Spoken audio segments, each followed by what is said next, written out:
Chapter 108. Guan Shilin, who was waiting for his reply, saw that he was staring at the carriage behind him in a daze, and his face immediately darkened. He took a step to the left, and his large body blocked his way. "I say, what are you looking at? Brother Morong, do you know the person in the carriage?" Feng Chinga slowly walked over and asked in a soft voice. Her gaze also landed on the carriage. Then, she shifted her gaze to Guan Shilin and revealed a faint smile. "This young master, since you are my big brother Morong's friend, then you are also my, Feng Chinga's, friend. Which of you is inside the carriage? Why don't you come out and meet me?" She had been watching for quite a while and was really puzzled. The dazed expression on Morong Yixian's face made her feel a sense of crisis for the first time since she took over Feng Chinga's identity. That gaze was too familiar, and it made her heart tremble. Once, she had quietly watched from the side just like she did just now, watching him use that kind of gentle and affectionate gaze to look at Feng Chinga. However, ever since she took over this identity, she felt that he had always lacked the affection and gentleness that he used to have for Feng Chinga. Even when he looked at her, said gentle words, and was very considerate towards her, she was still sensitive enough to sense it. This made her uneasy, but she didn't dare to look into it, afraid that the final result would be something she couldn't bear. She had always ignored it, and kept telling herself that she was overthinking it. But just now, she had stood there and watched him lift the curtain and the man inside the carriage. The gaze he had looked into the carriage almost made her collapse. Without looking, a woman's intuition told her that the person in the carriage was a woman. However, what kind of woman was she? How could she make him lose his composure like this? Guan Shilin looked at her as if he was looking at an idiot. "Am I very familiar with you? Is my sister very familiar with you? If you want to see her, does she have to come out and let you see her?" Hearing this, Feng Chinga's expression turned ugly, but she did not flare up. Instead, she turned her head towards the carriage and softly said, "Miss, it's fate that brought us together. Why don't you come out and meet me?" In the carriage, Fengjie was playing with a strand of hair that had fallen to his chest. His eyes were slightly narrowed, and the corners of his lips under the veil held a playful and demonic smile. His voice was neither fast nor slow, and it carried 3 parts laziness and 7 parts indifference. "Do I know you? Why should I go out to see you?" Hearing the voice coming from the carriage, Feng Chinga was slightly startled. It seemed to be a little familiar. She wasn't the only one who had this feeling. Even Morong Yixian was slightly startled. That voice was somewhat similar to Qing Jiyi's, but it was also somewhat different. Because that voice was filled with a casual laziness, it was very seductive. Perhaps it was the familiar voice that made her feel uneasy, for she walked past Guan Shilin and reached the side of the carriage to lift the curtain. However, before her hand could touch the curtain, it was caught by a pair of large hands. "What are you doing?" Guan Shilin's eyes widened, and his face darkened. He stared at this beautiful woman with an extremely displeased expression. He felt that her brain was filled with faces, and she couldn't understand human language at all. "Let go," Feng Chinga berated, frowning as she looked at the hand that was holding her wrist. Guan Shilin pulled her back 2 steps before letting go of her hand. His face was filled with disgust. "If you didn't want to lift the curtain, do you think I wanted to hold your hand?" "Pa, Chinga." Morong Yixian's expression changed slightly, and he quickly stepped forward. Chapter 109. He hadn't done anything bad, had he? Why did this woman slap him? In his entire life, he had never been slapped by anyone before.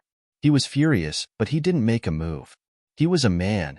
He couldn't possibly hit a woman on the streets, right? Leng Shuang, who was holding the reins, had a cold look in his eyes. Just as he was about to get off the carriage, he saw the carriage's curtains being lifted by a pair of slender, fair hands. "Mississippi," he called out and hurriedly lifted the curtains to let her out. Fengjie bent over and walked out of the carriage. She held onto Leng Shuang and lightly lifted the hem of her skirt as she got off the carriage. She looked at her cheapskate brother whose hands were tightly clenched into fists and saw the slap mark on his face. Her eyes narrowed slightly as she looked at the 2 people and slowly walked forward. When Morong Yixian saw the woman dressed in white coming down from the carriage, his eyes immediately lit up. When he saw her graceful and unhurried figure walking towards him, his heart couldn't help but feel nervous and a faint trace of anticipation. When Feng Qinga saw the woman dressed in white coming down from the carriage, she was completely stupefied. That figure, that posture, it was actually so familiar, as if slap. Slap. Two resounding slaps rang out, waking the two people up with a start. It also stunned the surrounding passers-by who were looking at them. Due to their outstanding appearances and the fact that they were on the streets, the surrounding people had long been paying attention to them. After all, Murong Yixian and Feng Qinga were influential figures in Yunhua City. What they didn't expect was that Feng Qinga would suddenly raise her hand and slap that man. What they didn't expect even more was that the veiled woman dressed in white coming down from the carriage would actually raise her hand and slap Feng Qinga twice after walking slowly towards them. They were left speechless. This scene was too explosive. Feng Qinga covered her burning face in disbelief. Her eyes were almost spitting fire as she stared at the woman in white. You actually dare to hit me?" Fangzhou casually swung her hand that hurt and didn't even look at her as she earnestly instructed the stunned Guanxilin. "Brother, did you see that? When someone slaps you, you have to return 2 slaps. This is the etiquette of reciprocity. We can't be impolite." Guanxilin's eyes lit up as he looked at her with worship. He nodded heavily. Brother will remember. If there's a next time, I don't care if she's a man or a woman, I'll hit her first." That's right. She nodded with a smile and said, "It's getting late. Let's not let irrelevant people waste our time. Let's go." "All right." Guanxilin's face was filled with a joyful smile. He couldn't be bothered with the two anymore. In his opinion, his precious little sister had already helped him pay back the slap twice as much. As a man, he naturally wouldn't haggle over it with that woman. Unrelated person. Murong Yixian stared blankly at her back as she turned and left, her words echoing in his mind. That's right. Wasn't he an unrelated person? He wasn't anyone to her. What right did he have to see her whenever he wanted to? However, why did he feel so disappointed after hearing her words and seeing her turn and leave without even looking at him? "Stop right there." Feng Qinga shot forward and blocked Fangzhu with a face full of anger. "You want to leave after hitting me? Not so easy." Chapter 110. Fangzhou had long been on guard against her. Seeing her reach out to take off her veil, she naturally hid behind Guanxilin beside her. Her hands tightly clutched the clothes on his back as she blinked her beautiful eyes and said in a wrong tone, "Brother, she's bullying me." Murong Yixian was slightly startled. He didn't expect that the elegant and calm girl would suddenly hide behind her brother and reveal such a wronged and delicate gaze. Moreover, her soft words were filled with grievance and accusation. He couldn't help but want to stand in front of her to protect her and be her support. Seeing his precious little sister hiding behind him and complaining about that girl's rude behavior with that wronged voice, Guanxilin glared at her, puffed out his chest, and put his hands on his waist to push her up. "What are you doing? How can you be so rude? You even said you're General Feng's daughter?" General Feng's famous name. How could he have raised such a rude daughter? "I think you're 80% fake." His voice was very loud, and there was a hint of straightforwardness in his rough voice. Without waiting for Feng Qinga to respond, he saw that there were quite a few people surrounding them and loudly said, "Everyone, what do you think? Isn't this girl a little too rude? We don't know her, but she came up and slapped me and even wanted to take off my little sister's veil. Don't you think that's too outrageous?" Feng Qinga had no choice but to retreat because he had puffed out his chest and pushed it towards her. However, the moment she heard his words, she became extremely angry, especially when she saw that there were already quite a few people around her who were pointing and gossiping about her while Murong Yixian, who was on her mind, was currently staring foolishly at the woman in white who was hiding behind her elder brother. When he didn't stand out to speak up for her, she felt even more embarrassed. She glanced at him with grievance and sadness. Her eyes reddened slightly as she covered her face and quickly ran away. "Ai, your beauty ran away crying," Fangzhu said with a smile. Looking at Murong Yixian, who was still looking at her, she felt that all men had bad tempers. They were eating from the bowl and still wanted to look at the plate. Murong Ishian looked at her with a complicated gaze but didn't say anything. He only cupped his hands and bowed to her before walking away. Brother, let's go. We've wasted quite a bit of time here. She patted his arm, indicating for him to enter the carriage. All right, Guan Shilin responded with a grin. Looking at Fengjiu, who was getting into the carriage, he suddenly stopped and asked in confusion, Xiaojiu, why do I feel that the woman just now looks a little like you? When Fengjiu, who had lifted the curtain and was about to enter the carriage, heard this, a trace of surprise flashed through her eyes. She turned her head and smiled. How so? She didn't expect her cheap brother to be so meticulous despite his careless appearance. Guan Shilin scratched his head and thought for a moment. Their figures and physiques are similar, but their temperaments are different. Their faces and eyes are also somewhat similar. She smiled as she entered the carriage and sat down. She waved at him. Quickly come up. Oh, only then did he stride into the carriage, lift the curtain, and sit inside. The longshuang outside waited for them to sit down before continuing to drive the carriage to the Guan family. Fengjiu, who was in the carriage, took off her veil and looked at him with a smile. Brother, your eyes are brighter than some people's. He was a little stunned. He didn't understand these words that came out of nowhere. You'll know in the future. Chapter 111. Today, the Guan residence was as crowded as a marketplace. There were many carriages parked outside the residence. They were all invited to watch the competition for the position of the young master of the Guan family. The people who came today were those who were on good terms with the Guan family, as well as those who were of similar strength as the Guan family.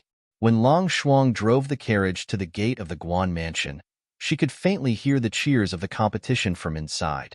She stopped the carriage and said to the two people in the carriage, Young master, miss, we're here.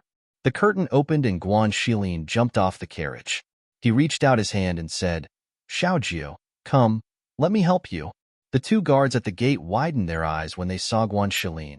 Isn't that young master Shilin? Isn't he dead? Why is he still alive? The expressions of the two guards changed greatly, but one of them recovered and hurriedly ran inside to report. Fengjiu helped him down the carriage. She looked at the carriages parked outside the Guan residence and said with a smile, Brother, it seems to be quite lively today. Yes, all the families of the same level will come to watch the competition. His eyes fell on the plaque above the gate. The Guan residence. This was his home, but it felt so foreign and cold to him. Young Master Shilin, young master. The guard at the gate quickly came forward and bowed. She looked at him with bewilderment, and then secretly sized up the white-clothed woman beside him, who had an outstanding temperament. Everyone in the Guan residence said he was dead, but how did he come back alive? Has the competition started? Guan Shilin looked at him and asked in a low voice. At this moment, he exuded a rough and steady aura. Just the change in his aura was not something he could compare to a few months ago. It's starting.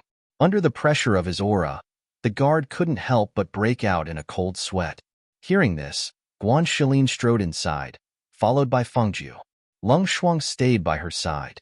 After they entered, the guard could not help but wipe the cold sweat off his forehead as he muttered, It's only been a few months. How did young Master Shilin's aura become so frightening? Thinking of Kuxinya, who was already married to young Master Wan, the guard was curious.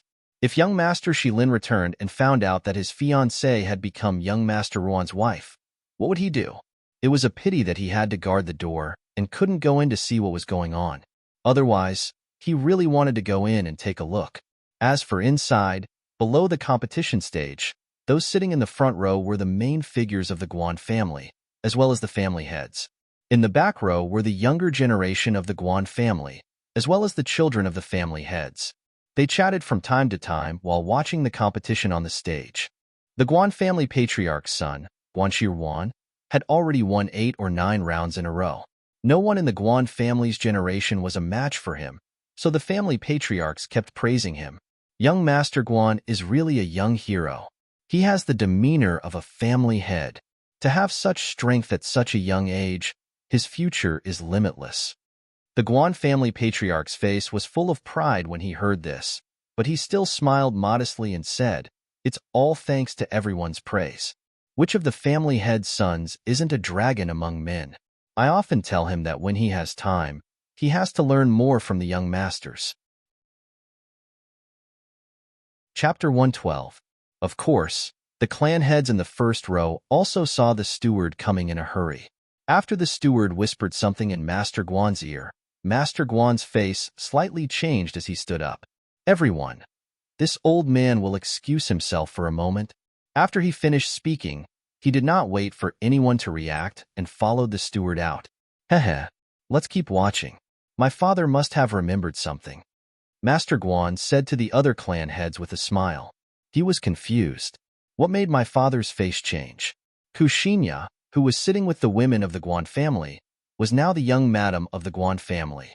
Naturally, she was also watching the competition on the stage. Previously, when she saw her husband standing on the stage with no one being a match for him, her heart soared. She thought, she is right. She made the right choice. However, when she saw the steward rushing in and the old master leaving, her originally joyous mood could not help but tighten. Her hands unconsciously clenched the corner of her clothes, and her face turned slightly pale. When the steward left with Master Guan, he glanced at her and reminded her of Guan Shilin. Could it be that he really came? Is he really here? Before Guan Shilin and Feng Jiu could step into the arena, a deep and old voice called out to them. Come on, let's go. Shilin, is it really you? Master Guan walked over with his walking stick. When he saw the tall man, he was surprised. There was confusion in his eyes, but he wasn't surprised. Guan Shilin saw the expression on Master Guan's face. He was a bit cold. He twisted his lips and said, Grandpa, Master Guan wanted to ask, why did you come back? However, he changed his mind and said, it's good that you are back. Go back to the yard and have a rest. Come to the study later. I want to talk to you. The Ku family must have told Grandpa that I'm still alive. He looked at Master Guan and didn't move. Aren't you curious? Why did my cousin tell you that I am dead? Grandfather, shouldn't you tell me how my fiancée became my cousin's wife? As an elder, Master Guan's face turned dark when he was questioned by a young man. He frowned and looked at Guan Shilin angrily. What are you talking about? Do you want to question me as soon as you come back? Didn't you hear me? I told you to come to the study later. You haven't been back for a few months. You have changed. You don't even know the rules, do you? Grandpa, you don't feel happy that I am alive. Master Guan didn't know what to say. He was embarrassed. Guan Shilin looked at him indifferently. He didn't care about Master Guan's reaction. Stop. Master Guan stepped in front of him and frowned. Where are you going? Isn't the clan competition today? Don't I have to participate? Today is the competition for the position of the young master. You are not Shi Ruan's match. You don't have to participate. Master Guan spoke in a deep voice. He looked at Guan Shilin's face and said, Since you are back, go back to the yard and have a rest. Don't embarrass me. Chapter 113. He looked at his grandfather, and the smile on his face slowly disappeared. The intimidating aura of iron and blood also spread out from his body, and a rough voice with a firm tone came out from his mouth. No, I came back today to participate in the competition. Grandpa, don't worry. I'm not interested in the position of the young master of the Guan family. I just want to ask my cousin for advice. As soon as he finished speaking, he strode forward, not giving him a chance to stop him. Grandpa Guan was also stunned at that moment. He was surprised to see the sudden change in Guan Shilin's aura. That strong and cold aura made him feel like he saw his father's shadow in Guan Shilin. For a moment, he was in a daze. Feng Jiu, who had been watching from the side, smiled under the veil. She looked at Grandpa Guan, who was in a daze, and walked forward. Leng Shuang, who was dressed in black, naturally stood behind her, silently protecting her. When the tall and strong Guan Shilin walked in with steady steps, Guan Shilin, who had just won another round, suddenly stared at him as if he had seen a ghost. He lost his composure and exclaimed, How are you still alive? His face turned deathly pale. He found it hard to believe, yet he was also a little panicked. There was also a little bit of a guilty conscience. He thought he was dead. In a place like Jufulin, He couldn't have survived with such a serious injury. But why was he still alive? Why didn't anyone tell him that he was still alive? There was another person who also lost her composure. It was Ksenia. Almost as soon as she saw Guanxilin, she instinctively stood up. She was shocked, angry, and a little proud. She thought that Guanxilin came to the Guan family to participate in the competition because of her, because he couldn't let go of her, because he still thought of her. This greatly satisfied her vanity. At the same time, she was angry. She thought that he came to embarrass her, because she was his fiancée, but now she was his cousin's wife. She was afraid that she couldn't bear to see the two men on and off the stage. Because of Guanxi Ruan's exclamation and Ku Xinya's loss of composure, the audience was somewhat surprised and followed her gaze. When he saw it, he was a little surprised and also a little stunned. The former was because of the tall and muscular masculine man, while the latter was because of the veiled woman following behind the man. Let's not talk about the patriarchs for now, just the sons sitting in the row behind them. After sizing up Guanxilin, all looked at the woman in white with amazement. None of them concealed their curiosity and interest in her. After all, they were all men. Their mentality was the same. When they saw a woman with a graceful figure and a refined temperament, they would naturally take a few more looks with interest, especially since the woman's face was still covered by a veil. Although her appearance could not be seen clearly, her pure aura and the pair of beautiful eyes that were exposed outside the veil were enough to show that under the veil was definitely a delicate and charming face. It was human nature to love beauty, so they didn't think it was inappropriate to stare at other women. Chapter 114. In the end, it was Master Guan who came back to his senses first. He stood up and walked towards Guanxilin with a big smile. He said excitedly, "Xilin, you're back. Everyone in the family has been very worried about you these days. Where have you been? Why didn't you send a message back?" Xilin? Guanxilin? Everyone looked at each other. Didn't they say that he went to Jufulin with his family, but left in a fit of anger because he didn't listen to the leader's orders? Then he was killed by a beast. How did he manage to come back alive? They all heard that Guanxilin's wife was Guanxilin's fiancée. Now that he came back, his fiancée became his cousin's woman. Although they didn't show it on their faces, everyone was still waiting for a good show. They didn't say anything and just looked at the people in front of them. Guanxilin looked at him and didn't say anything. His face was gloomy and there was no trace of a smile on his face. Seeing his expressionless face, Master Guan's expression also changed. He asked in a low voice, "What's wrong? Uncle asked you a question. Why didn't you answer?" Guanxilin's gaze landed on his cousin, who was trying his best to suppress his panic and guilt. His voice was cold as he said, "I'm here to participate in the competition." As he spoke, he had already stepped forward. Master Guan was startled. He frowned and looked at him. He wanted to stop him but didn't say anything. In his opinion, he was not his son's opponent. He would only be asking for trouble if he went up. On the stage, Guanxilin watched him walk over step by step. His panic gradually calmed down. From the moment he appeared until now, he hadn't said that he was the one who stabbed him in the back. He probably wouldn't say it here. After all, this was a family scandal. He had to take care of the Guan family's reputation. Thinking of this, his expression relaxed. His tense heart also relaxed. He smiled and said, "Xilin, it's good that you're back." Guanxilin walked up the stage and looked at him with a gloomy face. "I thought you didn't want me to come back." Hearing this, the smile on Guanxirwan's face froze. He said awkwardly, "How could that be? Xilin, are you blaming me for marrying Xinya?" "Actually, it was our elders who made the decision for me to marry Xinya. At that time, we all thought that you had died in Jufu Forest, so..." Everyone nodded their heads when they heard this. Guanxilin didn't look too good. He was probably angry that his fiancée had become his cousin's woman. Otherwise, he wouldn't have been so rude to Master Guan. When Ksenia heard the words from the stage, she had a look of self-blame on her face. Her voice was soft and gentle as she said, "Xilin, I was arranged by the elders of both parties to cancel the engagement and marry Shirwan. I hope that you won't be at odds with your family because of me. If you want to blame someone, you can only blame us for not being fated to be together." However, When she heard Guan Shilin's next words, her face turned pale and embarrassed. Guan Shilin glanced at her. He crossed his arms and said with disdain, "You think too highly of yourself. I, Guan Shilin, am not interested in a fickle and vain woman." "Guan Shilin, you've gone too far." Ku Xinya's father slammed the table and stood up. Hearing his daughter being humiliated in public, his face was full of anger. Chapter 115. Ku Shilin's father choked and glared at Guan Shilin. Her decision was made by the elders of both sides. It's perfectly justifiable. She's not as unbearable as you say.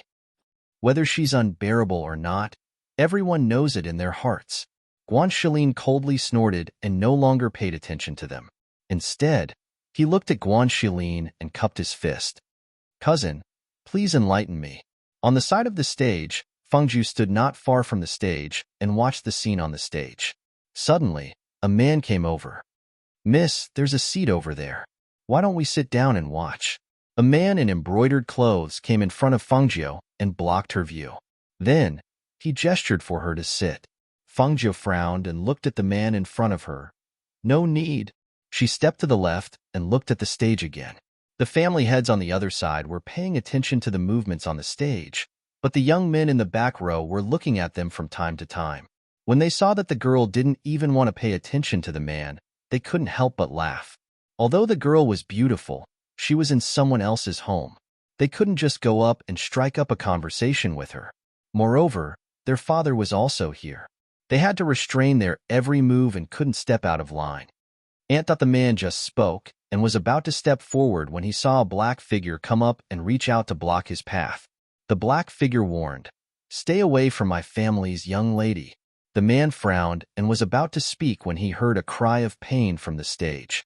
He couldn't help but look back. What he saw startled him. The two people on the stage had already started fighting. It was Guan Shilin and Guan Shilin. However, how could Guan Shilin's aura be so strong? Even though they were below the stage, they could still feel the intimidating aura emanating from him. It was no wonder that Guan Shilin was punched in the eye and cried out in pain. He looked at his father and the family heads in the front row. Sure enough, he saw the surprise on their faces. Bang, bang, bang. As Guan Shirwan covered his eyes in pain and retreated, Guan Shilin did not stop his attack. Instead, he took a big step forward and lowered his body slightly, throwing out 3 consecutive punches. The punches that were imbued with profound energy landed heavily on Guan Shiruan's abdomen, giving him no chance to retaliate. Blood even seeped out from the corner of his mouth. Family Head's face was dark and solemn. His sharp eyes stared at Guan Shilin, who was on the stage. He found it strange that his strength could improve so quickly in a few short months. Furthermore, the profound energy aura on his body had exploded during the battle. That aura was obviously that of a martial practitioner at the Full Circle realm. Could it be that he had a fortuitous encounter? Otherwise, how could his strength be so fast? Watching his son on the stage, Guan Shilin his hand. If this continues, Shilin his, he, Guan Shilin his, Shilin, s Guan. Brother's eyes, brother Shilin's eyes, s, how, s's. That's right. During the last year's competition, he was beaten up by Brother Shilin until he was bedridden for 3 days. The Guan family's disciples below the stage were discussing in low voices. They looked at Guan Shilin in amazement. The next scene instantly silenced the discussion. Guan Shilin. Chapter 116. When the audience saw this scene, they all had different expressions. The family's competitions were generally based on profound strength and martial skills. Therefore, very few people would use their swords. Guan Shirwan, who couldn't win with his bare hands, took out his weapon. Once he took out his weapon, the nature of the competition was different. Moreover, because he took out his weapon, even if he won, it wouldn't be honorable. What's more, from their point of view, Guan Shirwan's strength was no match for Guan Shilin. As the patriarchs of the family, if they couldn't even make this kind of judgment, then they wouldn't be able to hold the position of patriarch. Seeing his son take out his sword, Patriarch Guan's face turned extremely ugly, but he didn't say anything to stop it. Instead, he let the situation continue to develop. Today was the young patriarch's selection. His son must win. As for Guan Shilin, when he saw Guan Shirwan take out his sword, his expression didn't change. His hands clenched into fists, and his knuckles cracked. Suddenly, a visible Xian energy aura gushed out from his body. Hiss! What a strong Xian energy aura! The patriarchs below the stage exclaimed when they saw the Xian energy aura gushing out from his body. One or two of them even stood up involuntarily with shock in their eyes. With Guan Shilin's age, he had Xian energy aura that was comparable to theirs. What did this mean? It was already self-evident. This boy was definitely not someone to be trifled with. Kushinya's father was also a discerning person. When he saw the aura gushing out from Guan Shilin's body, he was stunned and couldn't help but murmur, "I misjudged." I actually misjudged. Kushinya also looked at Guan Shilin in shock. Her body trembled slightly, and she couldn't believe what she was seeing. How could he be so strong? How did he become so strong? Below the stage, Grandfather Guan, who had followed them in, looked at the brave and powerful Guan Shilin on the stage. He seemed to be reminded of his most outstanding son. His old eyes were filled with confusion as he looked at the strong and intimidating figure on the stage. For a moment, he was filled with complex emotions. It was also at this moment that Guan Shilin, who was on the stage, suddenly dashed out. His speed was so fast that several figures appeared on the stage. He leaped forward and grabbed Guan Shiruan's wrist. His hand bent down, and with a cracking sound, Guan Shiruan let out a scream. Hiss! Clang! Guan Shiruan's sword fell to the ground with a crisp sound. The audience also stood up in shock and looked at Guan Shilin in disbelief. Phantom Shift. He actually managed to cultivate Phantom Shift. All the patriarchs were shocked, but no one cared that he had broken Guan Shiruan's hand. What they cared about was that he had cultivated a movement technique that allowed him to dispel illusions. Even they might not be able to cultivate that kind of movement technique, but he, a young man in his 20s, actually managed to cultivate it. For a moment, the gazes of all the patriarchs looking at him became extremely hot, as if a group of lecherous old ghosts had seen a peerless beauty stripped naked.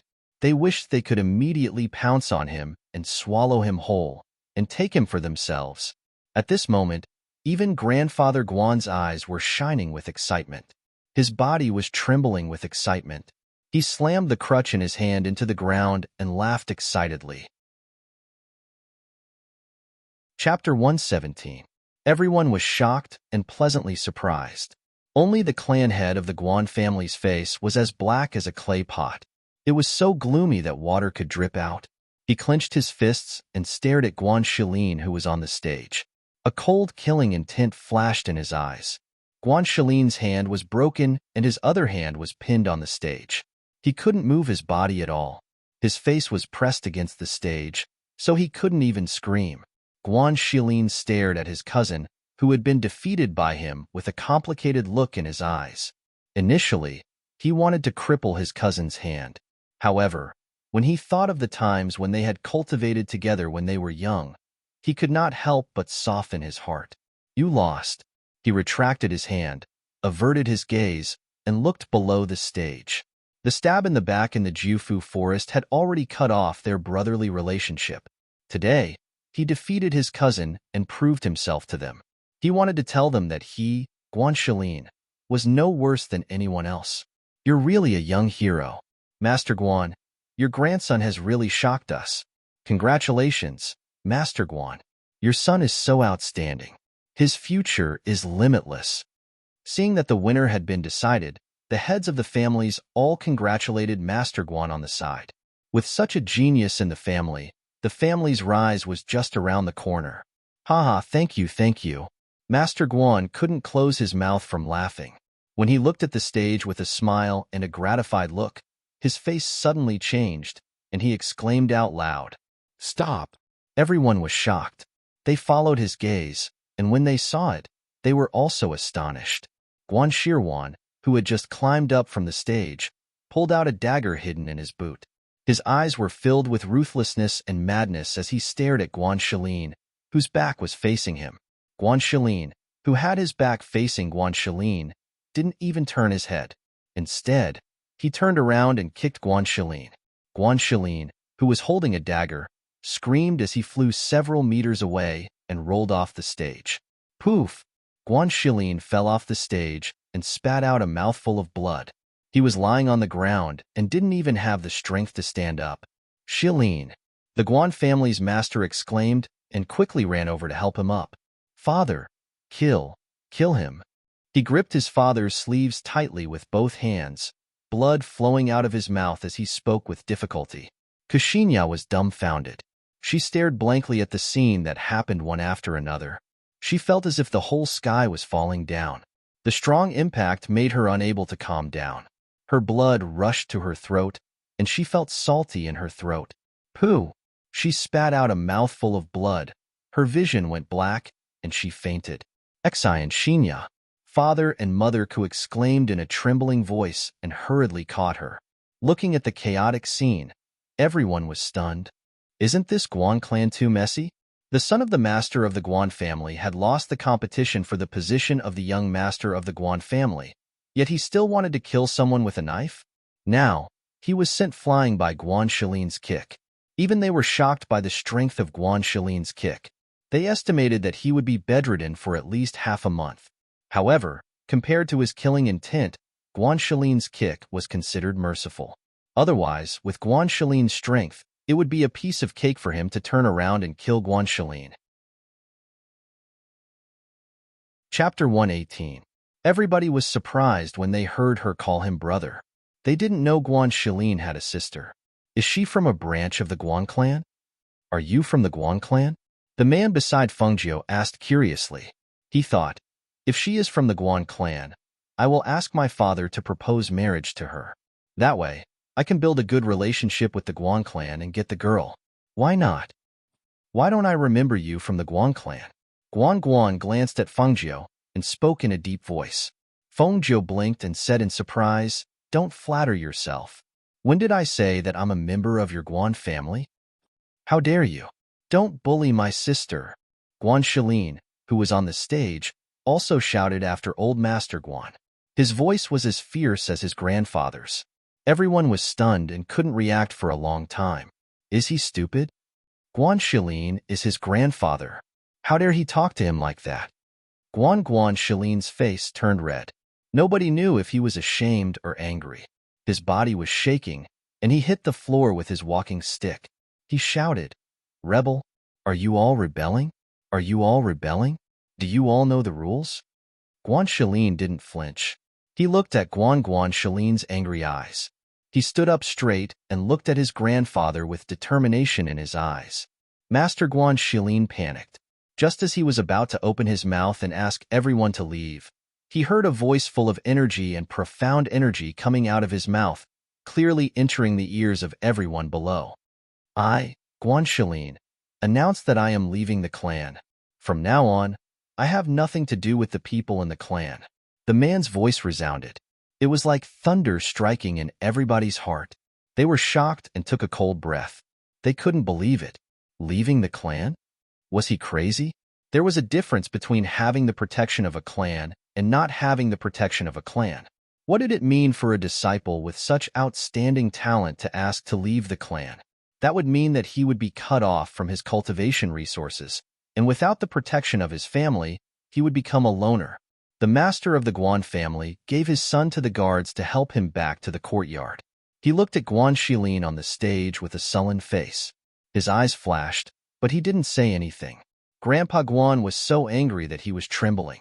He pointed at him and said, You, say it again if you dare. Guan Shilin's eyes were dark, and his voice was stiff as he said, Even if I say it 100 times, it's still the same. I, Guan Shilin, will voluntarily leave the clan. Brother Shilin, you've won the competition.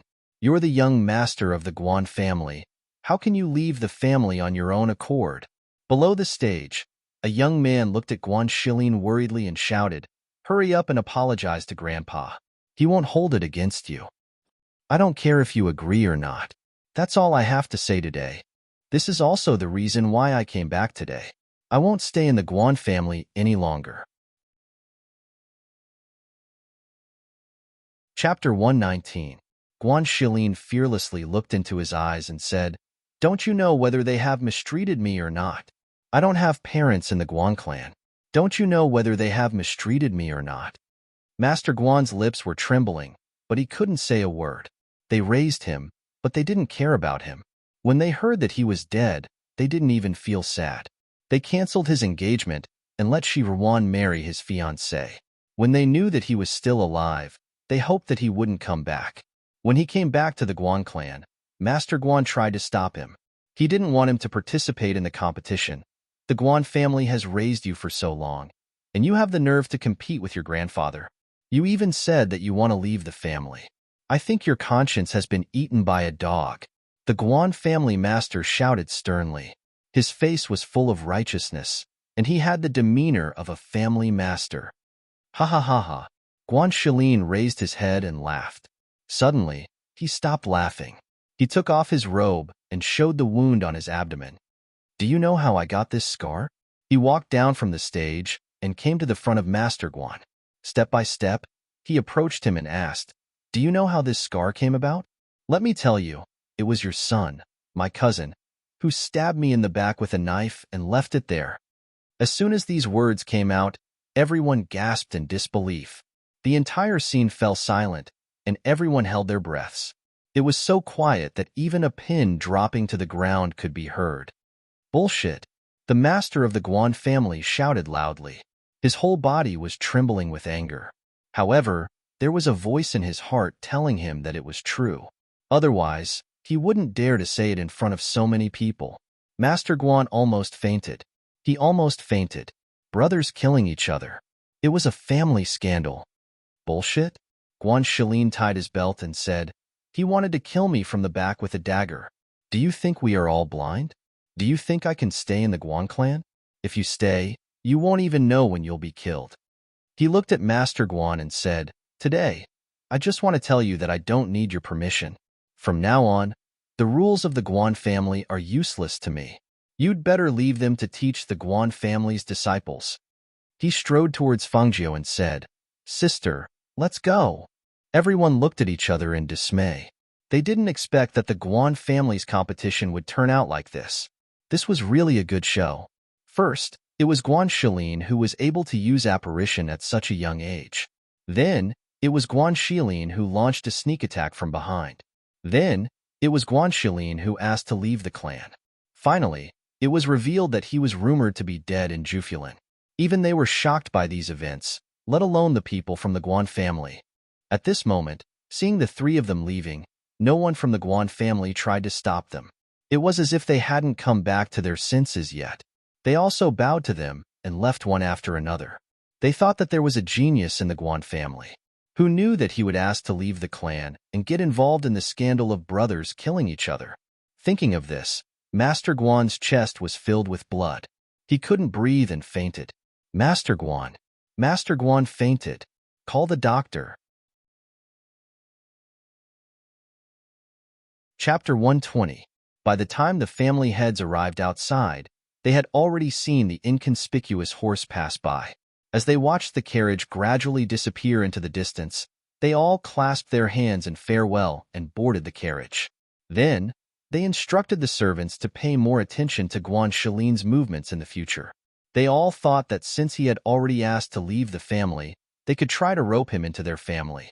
After all, from today's battle on the stage, they could all see that this person would be extraordinary in the future. Guan Shilin did not care about the chaos in the Guan family, nor did he care about the gazes of others. In the carriage, he sat silently and did not speak. No one knew what he was thinking. Seeing this, Fengzhou asked, Brother, do you regret it? No. He looked at her and shook his head. I don't regret asking to leave the family. Then what are you thinking about? He was silent for a moment before saying, I have left the Guan family today and asked to leave the family. However, I want to set up my own family. I want to set up my own family in Yunhua City and have a family that is not inferior to theirs. Sure, that's a good idea. She smiled and nodded in agreement. Where do you want to buy a house? We can buy it immediately. Guan Shilin shook his head. Xiaojiu, I don't want to use your money. I want to earn my own money and use my own strength to accomplish this. Hearing this, She wanted to say that there was no need to go through so much trouble. However, seeing that he was looking at her with a serious expression and his eyes flashing with determination, she smiled and said, "All right, then I won't help you. However, where do you plan to place your house? I can help you look at the location."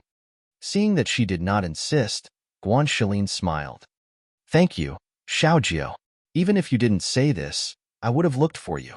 Your foresight is much better than mine." "Of course." She raised her small face and nodded with a proud expression. Her gaze inadvertently fell on the window that was gently lifted by the wind. She caught a glimpse of a figure and could not help but be startled. "Stop the carriage."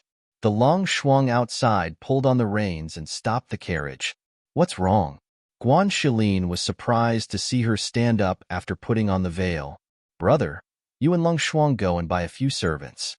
I have something to do, so I'll go back later." After saying that, he lifted the curtain and went downstairs. Guanxilin was startled, but he quickly followed her out.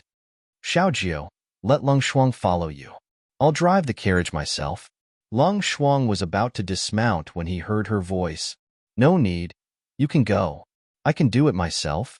Seeing this, Lung Shuang stopped following them and looked at Guanxilin. Guanxilin was silent for a moment and did not insist. He only said, "Since she doesn't want anyone to follow her, then let's go. She'll be fine." Yes. Lung Shuang responded. He glanced at his master, who was walking to the side, and then continued to drive the carriage forward. Fangjiu walked forward and arrived in front of a wine shop. She saw an old man holding a wine gourd and sitting in front of the shop, unwilling to leave. For a moment, her eyes became hot, and there was an indescribable bitterness in her heart. That was her grandfather. To be exact, it was the original owner's grandfather. It was reasonable to say that she should not have any feelings for him, but when she saw him, all the feelings in her heart surged up. Her grandfather's love for her and his teachings replayed in her mind. It was as if those scenes were yesterday, but also as if she had experienced them herself. Chapter 121. What's wrong with you, old man? Didn't I already give you the wine? Why did you pour it away again? The shopkeeper's eyes widened, and even his voice became stiff. Who knew where this old man came from and sat in front of his wine shop? He didn't leave until he gave him the wine and poured it away after he gave him the wine. It really made him anxious. Old Master Feng curled his lips and said with a look of disdain, "Who told you not to give this old man good wine? That wine was as bland as water. Even if you can drink it, this old man can't." The shopkeeper angrily pointed at him and shouted, You old man! Whose family are you from? How can you be so unreasonable? You don't want to give me money, and you still want to drink good wine? You should be happy that I'm willing to give you that wine, but you still aren't satisfied. I'm warning you, if you don't leave, I won't be polite with you." Old Master Feng swung his wine gourd and hit the shopkeeper's head. He scolded in a stern voice, "Impudent! Didn't your parents teach you not to point your finger at your elders? You really are impudent, too impudent." When the surrounding commoners heard this, they couldn't help but laugh out loud. The shopkeeper's face turned red and he even wanted to cry, "Old master, I'm begging you, okay? Have a good heart and leave quickly. Go home quickly and don't block my business. This is only a small business. If you keep sitting in front of my door, how can I do business?" "Go home?" The old man held the wine gourd and tilted his head. He frowned and thought for a bit before saying, "Which family is this old man from? I seem to have forgotten again." Hearing this, the shopkeeper directly knelt down. He rushed over and hugged old Master Feng's thigh, crying and begging, "Old master, I'm begging you, please don't waste your time here. I apologize to you. I shouldn't have shouted at you and shouldn't have been disrespectful to you. A great person like you won't hold a grudge against a lowly person like me. Quickly go home." Old Master Feng's face became stern, and he said with disdain, "You really are useless. You're already kneeling over such a small matter? You're even crying? Don't you know that men bleed but not tears? Look at what you've become. You're too ugly. I don't even have the face to look at you." As he said this, he actually turned his eyes away and didn't look at the shopkeeper. He pushed the wine gourd towards the shopkeeper and said, "Go, Bring this old man half a jug of good wine. I want good wine. This old man won't drink inferior wine. The surrounding commoners looked at the innkeeper with sympathy. Someone even shouted, I say, just pour some good wine for the old man. Look at the old man's clothes. He's definitely not an elder from an ordinary family. Do you think he's afraid that you won't be able to pay for the wine? That's right, that's right. I won't skimp on your wine bill. Old Master Feng nodded with a smile and urged, hurry up. This old man's craving for wine is acting up again.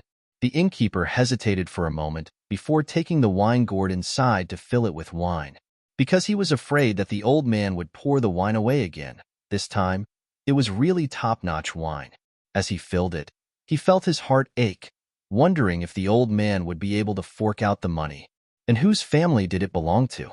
After filling it with good wine, the innkeeper hesitantly handed the wine gourd to him and asked, Old Master, whose family do you belong to? Old Master Feng snatched the wine gourd away and glared at him. Didn't this old man just say it? This old man forgot which family I belong to again. But don't worry, this old man won't skimp on your wine bill. As he spoke, he stood up and unbuttoned his clothes, saying, This old man's clothes are valuable. I'll give them to you as payment for the wine. The innkeeper scowled miserably and said, I don't have any use for your clothes. Chapter 122. When this sudden female voice entered the shopkeeper's ears, he felt as if he had heard the sound of nature. His eyes lit up as he looked towards the direction of the voice. The surrounding people also looked in surprise at the woman slowly walking over. When their eyes fell on her, their eyes lit up and they secretly praised her in their hearts. What an outstanding woman! Although her face was covered by a veil, her clear and elegant temperament made people's eyes light up. They all automatically opened up a path for her to walk forward. Miss, is what you just said true? You know that old master? That's great. I'll have to trouble you to quickly take him away. I've let him delay my business for an entire day. The shopkeeper acted as if he had seen a piece of driftwood that could save his life. Fangzhou threw out a handful of silver. This is the money for the wine. Then she looked at Old Master Feng. When Old Master Feng walked out of Fangzhou's shop, his eyes had been looking at her. When he saw her look over, he couldn't help but grin. With a bit of a mischievous temperament, he curled his lips and asked with a bored expression, Xiao Feng, how did you find grandfather again? Xiao Feng, how did you find grandfather again? Fangzhou was slightly startled. She stood there in a daze as she looked at him with a bored expression. She saw that his face clearly had a bored expression, but his eyes couldn't hide the joy and happiness of being found. Because of his words, she remembered the hide-and-seek that grandfather and grandson often played when they were young. Every time she found him, he would ask with a bored and puzzled expression, Xiao Feng, how did you find grandfather again? Her heart slightly ached and her eyes became slightly hot. A layer of uncontrollable tears filled her eyes and blurred her vision.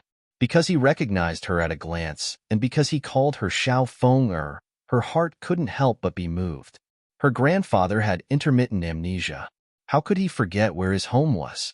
How could he forget who he was? How could he forget what his son's name was? But he would never forget her. He often said that she was the Feng family's little phoenix and also the treasure in their hands. They loved her, spoiled her, protected her, and gave her the best things just to see her happy. Seeing the tears in her eyes, Old Master Feng panicked and hurried forward. Little Feng? What's wrong with you? Who bullied you? Tell Grandpa. Grandpa will help you beat him up. In order to show that he would help, he even waved his fists. She shook her head and held his hand, leading him out of the crowd and in the direction of the Feng manor. She walked slowly without saying a word. Old Master Feng, who was beside her, also let her hold his hand and followed obediently. He looked at her carefully from time to time, wondering why she was crying. Little Feng, do you still have money? He asked carefully. Fangzhou stopped and looked at him, then took out a handful of silver and gave it to him. Old Master Feng happily received it and smiled. Wait here for Grandpa. Don't run around. Saying this, he ran off. Not long later, he ran back and handed the things in his hands to her as if they were treasures. Here, Grandpa bought you your favorite sugar lotus seeds. Eat the sugar lotus seeds, so you can't cry anymore. Chapter 123. I'm covering my face. How do you know that I'm your little Feng-er? She held the bag of sugar lotus seeds in her hand and asked the question in her heart. After all, even Morong Yixian and Su Ruoxue were unable to recognize her at first glance. How did he recognize her? Who knew that her words would receive the old man's disdainful gaze? Grandfather watched you grow up. Could it be that grandfather can't recognize you just because you covered your face? Moreover, grandfather has only been in closed-door cultivation for a few months. How could he not recognize you? Hearing his words, Fengjiu finally recalled that before the incident, the old man had been in closed-door cultivation. Thinking about it, he must have come out looking for wine to drink as soon as he came out. He probably hadn't seen the fake Feng Qingge in the Feng Manor yet. Then do you remember which family you belong to? Old Master Feng looked at her and shook his head, sighing, Little Feng-er, grandfather has only been in closed-door cultivation for a few months. Why does it feel like you've become stupid? You are my granddaughter. Which family do you belong to? Of course, I belong to that family. Is there even a need to ask? Fengjiu's mouth twitched. Although there was nothing wrong with what he said, why did it sound a bit strange to her? Moreover, it was clear that he did not remember who she was. The two walked the streets for a long time. When they approached the Feng Manor's gates, she stopped walking. You should go back. Next time you go out, don't leave the Feng guards behind. Otherwise, you'll forget the way back. Old Master Feng heard this and felt it was strange. Looking at the Feng Manor's gates in front of him, he then looked at her who was about to turn and leave. Puzzled, he asked, Little Feng-er, you're not going home with grandfather? Where are you going? As he said this, he followed closely behind her and lectured her. Say, why didn't you bring someone with you when you went out alone? What if you ran into danger and were taken away? You're the only treasure in our family. If you're kidnapped, where are we going to find you? You're not going back? She looked at him strangely. Her heart was a bit worried. This was great. What should she do with him? Old Master Feng narrowed his eyes with a smile and fawningly said, Don't you still want to go stroll around? Grandfather will accompany you and can protect you. Also, grandfather has just come out of closed-door cultivation. I don't want to return home so quickly. He patted the wine gourd at his waist and said, I still haven't finished drinking this wine. Looking at the Feng Manor's main gate in front of her, she then looked at the old man at her side. She silently sighed before taking him away. Inside the Feng Manor, when Feng Xiao, who was talking to Morong Yixian, heard the housekeeper's report, he immediately stood up and shouted in a deep voice, What? The butler lowered his head slightly, not daring to look him in the eye. Yes, this old servant has sent the guards out to look for him, but there is no news yet. Feng Xiao said with a bit of worry. He looked at Morong Yixian. Grandfather has disappeared. I need to go look for him. Qinggu has been hiding in her room since she came back. I will have to trouble you to go look for her for me. Uncle Xiao, do you want me to send someone to help look? Morong Yixian stood up and asked. No need. The manor has plenty of people. Also, I estimate that he should be in a wine shop in the city. We can just go look. Chapter 124. Seeing him leave with large strides, Morong Yixian paused for a moment before he walked to the backyard and arrived at Feng Qingge's courtyard. When the two servant girls in the courtyard saw him, they hurriedly bowed and greeted him. Third Wangya, you may leave. He stood in the middle of the courtyard and gestured for the two servant girls to leave. The two of them looked at each other and agreed. Then, they walked out. Feng Qingge heard Morong Yixian's voice from inside the room, and the more she thought about it, the more aggrieved she felt. Qingge, I have something to say to you. He stood outside the door and didn't enter. The door creaked open, and an angry Feng Qingge stood by the door. What do you want to say? Are you trying to say that you didn't intentionally watch me get beaten? Or are you trying to say that your heart was moved when you saw that beautiful veiled girl? Morong Yixian looked at her with a complicated expression. Hearing her words, he was silent for a moment before he said, I'm sorry. Hearing his apology, her heart skipped a beat and she panicked, Big Brother Morong. These past few months, I've always felt that you were very far away from me. Do you really not like me anymore? Chinga, you're very good. Really very good. He lowered his eyes and thought of the veiled girl. We can be said to be childhood sweethearts. Both of us are in love with each other, and I always thought that we would be together forever. Even a few months ago, I was prepared to ask Royal Father for an edict to let us get married. Big Brother Morong, let me finish. He looked at her and said, but in the past few months, just as you have felt, I have also felt that the distance between the two of us has been growing. I don't know when that feeling of being together in the past disappeared. I know this is very cruel to you, but I don't want to lie to you. Looking at her who was silently crying, he looked away. Just now, I was going to tell your father to cancel the engagement between us, but after your grandfather came out of seclusion, I don't know where he went. He brought people to look for him. I'll tell him about this in a few days. She rushed forward and hugged him tightly, crying in panic, No, I don't want to. Brother Morong, I don't want to break off the engagement. I like you. I've liked you for a very long time. Do you know that? He let her hug him, and his eyes were filled with guilt. Chinga, don't be like this. Isn't it good if I treat you like a younger sister in the future? No, I don't want to be your sister. I don't want to. Big Brother Morong, tell me, did I not do well enough? Did I do something wrong? Tell me, I'll change. I'll definitely change.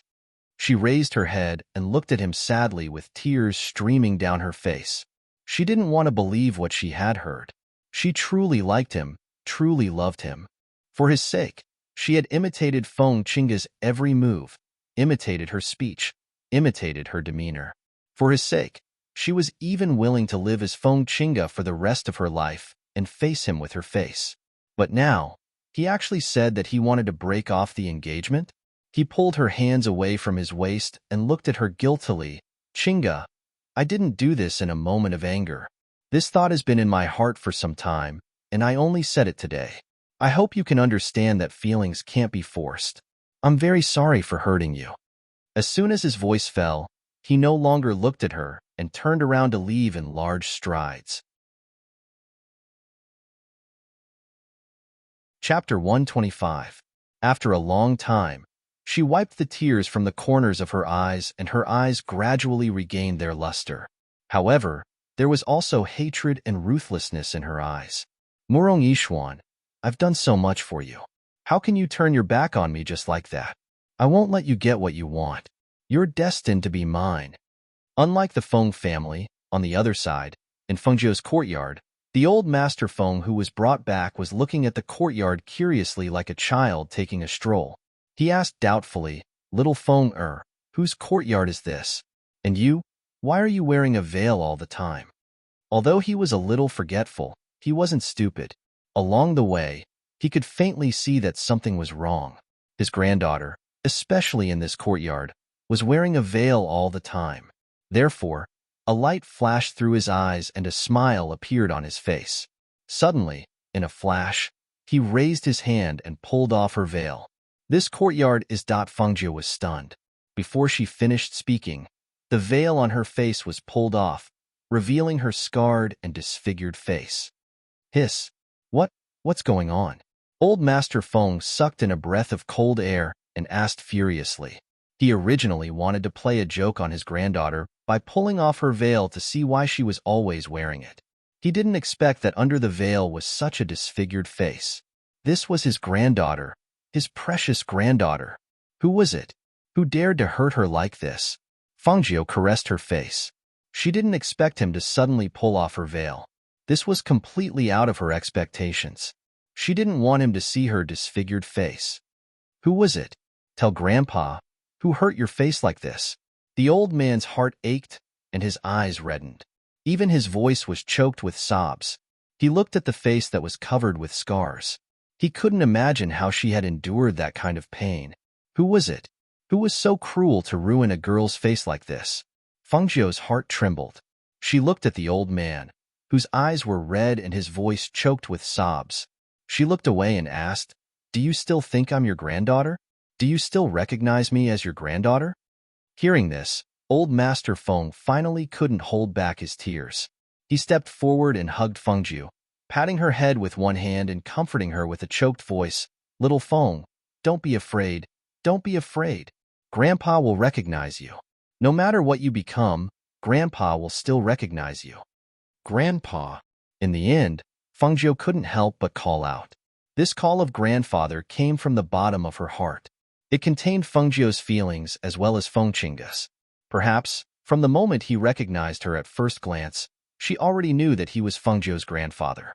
Old Master Feng took a step back, grabbed her shoulders with both hands, and said, "Feng lass, tell Grandpa, did something happen while Grandpa was in seclusion? Who ruined your face?" Fengjiu was silent for a long time before she said, "There's a Feng Qingge in the Feng family." "What?" Old Master Feng was stunned. "You're saying that there's a fake in the family? That's impossible, right? Your father's son isn't stupid. How could he not recognize his own daughter?" Chapter 126. She did not say too much, only saying, "Grandfather, you can go home and take a look. However, I hope that you will not mention the matter of me being here to anyone." Old Master Feng heard this and was startled. "You don't plan on going back with Grandfather? Are you worried that your father won't believe you? Or does he not believe Grandfather?" She shook her head. "If you still believe that I am your granddaughter after seeing the Feng family's Feng Qingge, then I will go back with you." Seeing this, Old Master Feng stroked his beard and was silent for a while. "Since it's like this, then Grandfather will go back and take a look at the situation. Don't worry, Grandfather will come back." At this moment, his face was filled with a solemn expression and his body exuded the aura of a clan leader. He thought to himself, if there really is a fake Feng Qingge in the family, then that person must be the one who had ruined his granddaughter's face. If that was the case, then he definitely would not let that person off easily. A sharp look flashed across his wise eyes, but when he looked at Fengjiu, he revealed a kind smile. "Feng girl, don't be afraid. Wait here. Grandfather will go home and take a look. Don't worry, Grandfather will come back to pick you up very quickly." Hearing this, her heart warmed. She revealed a bright smile and nodded. Although she originally did not want to go back so quickly, since he already knew about the situation, then she would just wait and see. After Old Master Feng finished speaking, he left the courtyard and headed towards the Feng family. On the way back to the Feng manor, he met Feng Xiao, who was looking for him with a group of people. Seeing him, Feng Xiao hurriedly came forward with a worried expression. "Father, where did you go? Why didn't you bring anyone with you? I already searched all the nearby wine shops, but I didn't see you." Old Master Feng crossed his arms and glanced at him. He heavily snorted and his face was dark. It was clear that he was suppressing his anger and said, "Keep your skin tight. I'll take care of you later." Feng Xiao's face was filled with shock. He did not know how he had angered his father. Just as he was about to ask, he saw that he was already walking towards the Feng manor. He quickly ordered, "Go, call everyone back. Just say that the old master has been found." "Yes." The guard behind him responded and quickly turned to leave. Feng Xiao strode after him and asked, "Dad, what's wrong with you? Who made you angry?" Old Master Feng didn't answer him. He just strode forward with a gloomy face. His eyes were gloomy, and his aura was oppressive. Even Feng Xiao, who was walking beside him, couldn't help feeling nervous. He didn't know what had happened. Entering the Feng manor, the Feng master sat in the main seat and slammed his hand on the table. His old voice was filled with anger as he shouted, "Go call him over." Feng Xiao, who had followed him in, hurried forward and asked in confusion, "Father, who did you call?" "Of course it's the old madam's precious granddaughter." He emphasized those words, and his gaze was as sharp as a knife, as if he was trying his best to restrain his anger. "Song?" Feng Xiao was stunned. He looked at the angry old man and asked carefully, "Father, why are you looking for Qingge? Did she make you angry? That shouldn't be the case. You ran out as soon as you came out of seclusion. She hasn't seen you for many months. She couldn't have made you angry." Bang. Chapter 127. Feng Zhao's legs trembled and his entire body trembled from his furious father's yelling. Only the heavens knew that he hadn't seen his father this angry in many years. He didn't dare to ask again and only responded, "Okay, okay, okay. Don't be angry. I'll immediately send someone to call her." As he spoke, he hurriedly went out to have the steward call his daughter over from the rear courtyard. At the same time, in Feng Chinga's courtyard, a middle-aged man quietly appeared outside her room and called out to the person inside, "Master." Feng Chinga was a little surprised when she heard the voice outside and immediately said, "Come in." The middle-aged man flashed into the room and saw her sitting at the table. He stepped forward and said in a low voice, "Grandfather Feng has been found." But as soon as he returned, he angrily called for Master to see him. "The steward is currently on his way here." This subordinate saw that the situation was a little unusual and specially came to report. Hearing this, her gaze sank and she pondered for a moment before saying, "I understand. You go out first and don't let anyone discover you." "Yes." The middle-aged man responded and left in a flash. She sat quietly in her room and pondered. Not long after, she heard the steward's voice from outside. "Young miss, Master invites you to the main hall." She stood up, opened the door, and walked out. Seeing the steward in the courtyard, she greeted him and asked, "Uncle Chung, have you found Grandfather?" "Grandfather has been found. Young miss doesn't need to worry." The steward smiled and said, "Grandfather and Master are waiting for young miss in the front hall. Young miss should quickly go over." "Okay." She nodded and walked towards the front courtyard. In the front hall, Feng Xiao took the tea brought in by a maid and placed it beside his father's hand. "Father, please drink some tea first." Old Master Feng didn't speak and only looked at the door as if he was waiting for Feng Chinga to arrive. What the hell is going on? Feng Xiao was puzzled and uneasy in his heart, but he didn't ask. Father didn't seem to want to say. Moreover, this matter seemed to be related to Chinga. Just as he was feeling apprehensive, the atmosphere in the hall became increasingly gloomy and oppressive. Finally, he heard the steward's voice from outside. Old Master, young miss is here." Hearing this, Feng Xiao was about to get up and walk out to remind her, but who knew that as soon as his but left the chair, he heard a loud shout accompanied by the sound of a table being slammed. "Sit down." He was so frightened that his legs trembled. His heart skipped a beat, and he fell back into his seat. He sat down properly and looked at his angry father with some apprehension, but he didn't expect to meet his father's furious and dignified gaze. She could only force out a smile and embarrassedly said, "Father, don't be so angry. Don't scare Chinga." His father's authority was deeply engraved in his bones. As long as his father shouted or gave him a look, he would be able to turn this dignified and mighty general into a coward. Oh no, he would immediately cower. His mighty and domineering aura was only for outsiders. In front of his family members, he could not display any mighty aura at all. Old Master Feng didn't say anything. Instead, his sharp and wise eyes landed on the figure that walked in from outside. When he saw that familiar face, his eyes narrowed slightly. He really did have two granddaughters. One's face was ruined, while the other's face was as good as new. His old eyes narrowed as he carefully sized them up from head to toe. Chapter 128. "Grandfather, Father," she called out, trying her best to ease the suffocating atmosphere in the hall. She walked over to old Master Feng's side and hugged his arm with both hands, revealing a bright smile. "Grandfather, Feng girl missed you so much. You've been in seclusion for several months, and I haven't seen you for several months." There was no laughter as she expected. On the contrary, old Master Feng narrowed his eyes and stared at her. His sharp eyes seemed to see through her, causing her heart to skip a beat. "Grandfather, what's wrong?" She couldn't help but loosen her grip on his arm and took a step back, looking at him with an uneasy expression. Feng Xiao saw this and hurriedly stepped forward.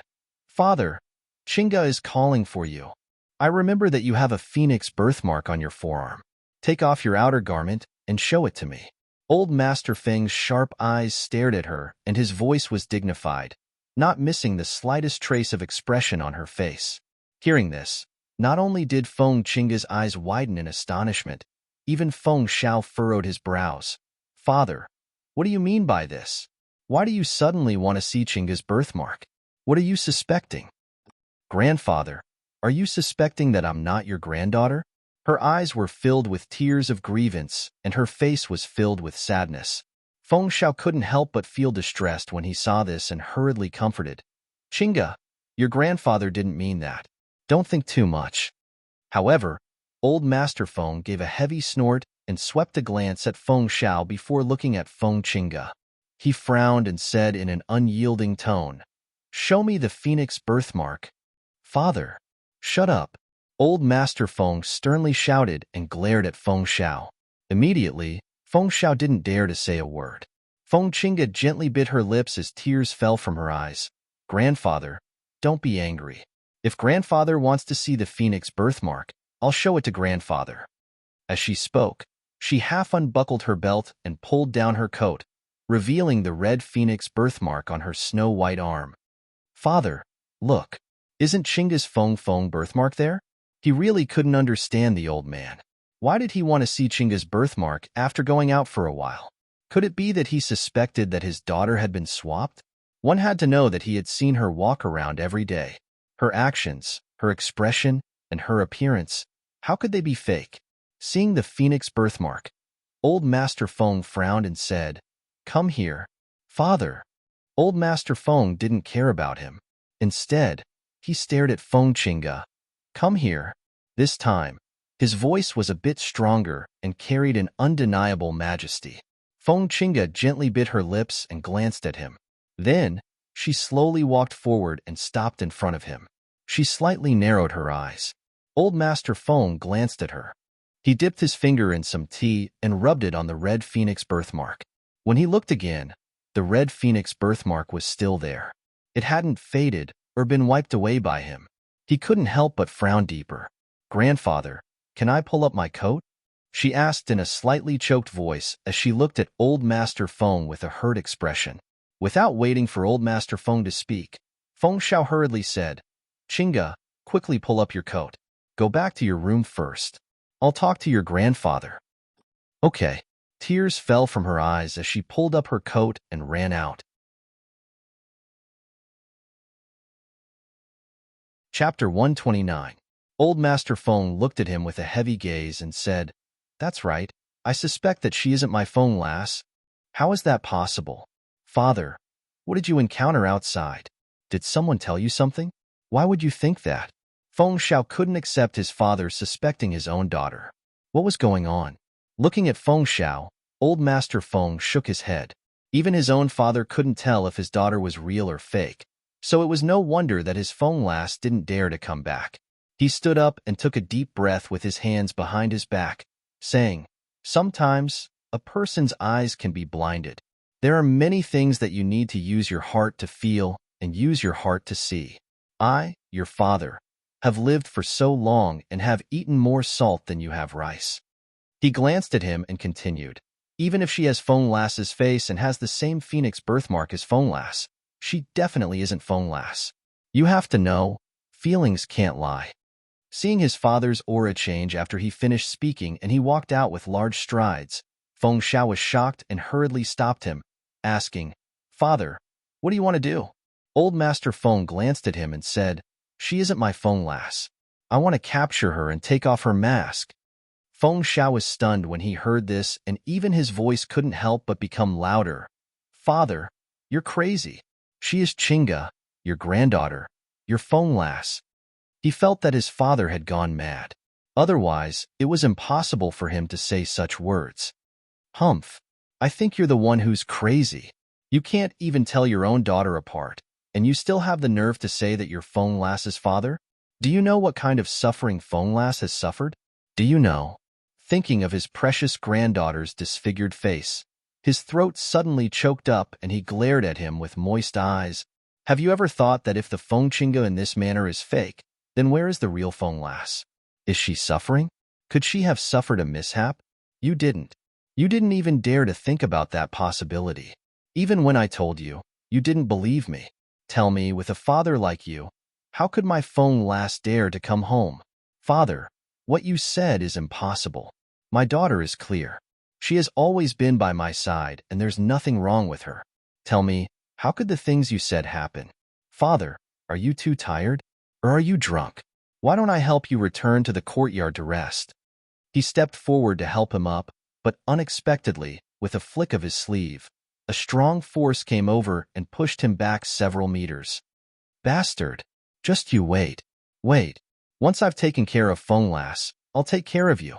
Old Master Feng cursed angrily as he leaped towards Feng Chinga's courtyard. Father! Feng Xiao was shocked. He cried out in surprise and hurriedly followed. However, his strength was not as strong as Grandfather Feng's, and his speed was far inferior to his. In the blink of an eye, Grandfather Feng's figure disappeared. Seeing this, he shouted, Father, don't act recklessly. Because the father and son's movements were very loud, almost everyone in the manor was alarmed. They all poked their heads out and whispered to each other. What's going on? I seem to have heard the old master say that young miss is a fake. How is that possible? It was the old master who was drunk. How could young miss be a fake? A scream rang out, startling the servants who were in the middle of their discussion. Chapter 130. When Feng Xiao arrived at his daughter's courtyard, he was so frightened by the scene that his heart nearly jumped out of his chest. He saw the old master taking out a long sword from somewhere and wielding it with both hands, using his profound energy aura to wildly slash around the courtyard.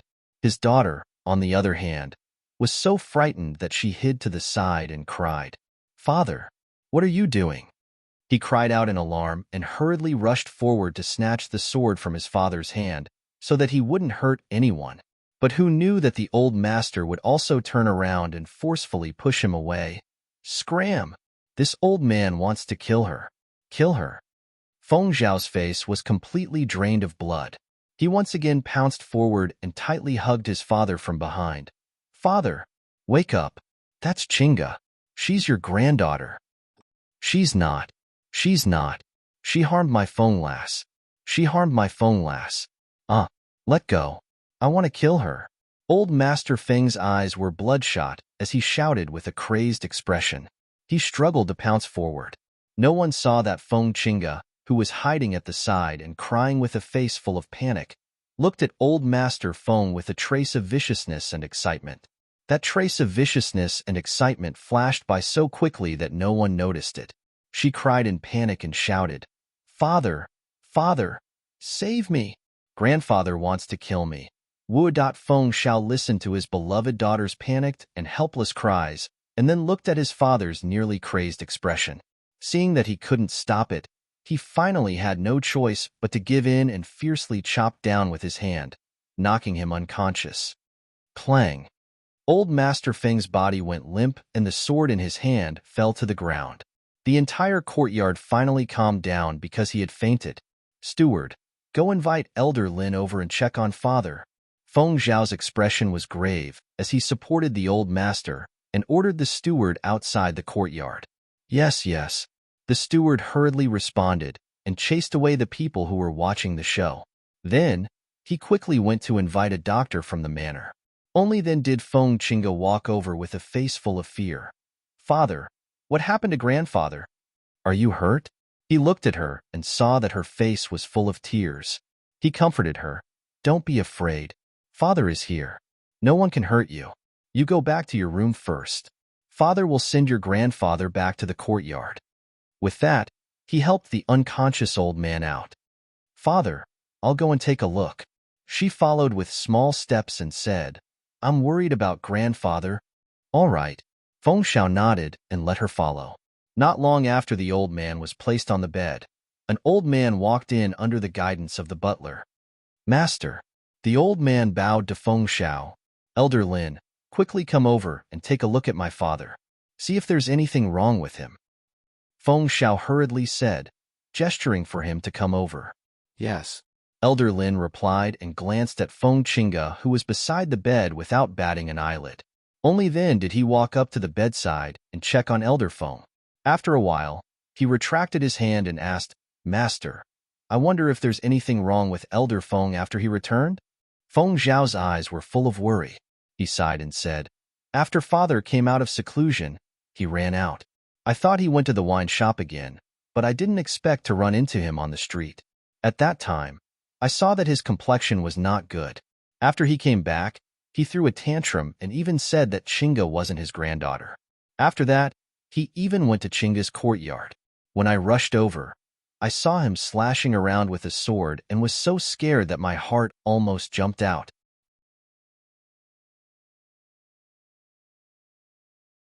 Chapter 131. Elder Lin nodded and said, "Then that's right.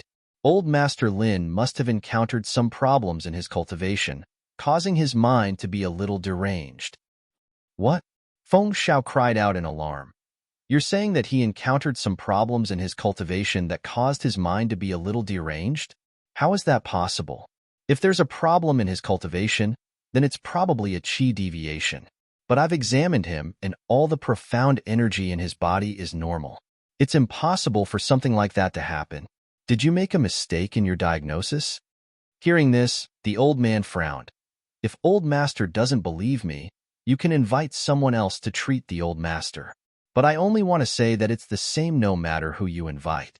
Moreover, it's best to lock the Old Master up. Otherwise, when he wakes up, we don't know if he'll be like before. The current him is very dangerous. Even he doesn't know what he's done." You're saying that when grandfather wakes up, it's very likely that he'll take out his sword and try to kill me? Feng Chinga asked with a trembling voice and a pale face. Elder Lin nodded. "Amen, it's very likely." Hearing this, Feng Zhao's expression also became serious. He looked at his daughter who was trying her best to suppress her panic, then looked at his unconscious father on the bed and couldn't help but sigh. "Let's invite a few more doctors to examine him first. Chinga, you go back to the courtyard first. Father will be fine here." Amen. She lowered her eyes and nodded. In her heart, she knew that he wouldn't lock up the Old Master so easily. After all, he and the Old Master had a very good father-son relationship. Naturally, he wouldn't conclude that the Old Master was deranged just because of a doctor's words, much less lock up the Old Master so easily. However, it didn't matter who he invited.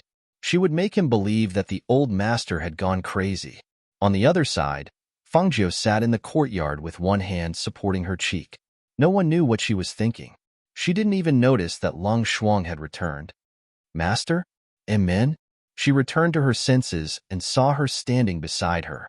She asked, "You're back? Did you choose anyone?" "Yes." Young Master bought 5 people back and was about to invite Master to the outer courtyard. She tied the veil around her face and slowly walked to the outer courtyard. When Guanxilin saw her, he quickly went up to her and said, "Xiaojiu, you're here. Look, I bought 5 people, and one of them is a cook." Then, he said to the people, "Raise your heads and let my sister see." Yes.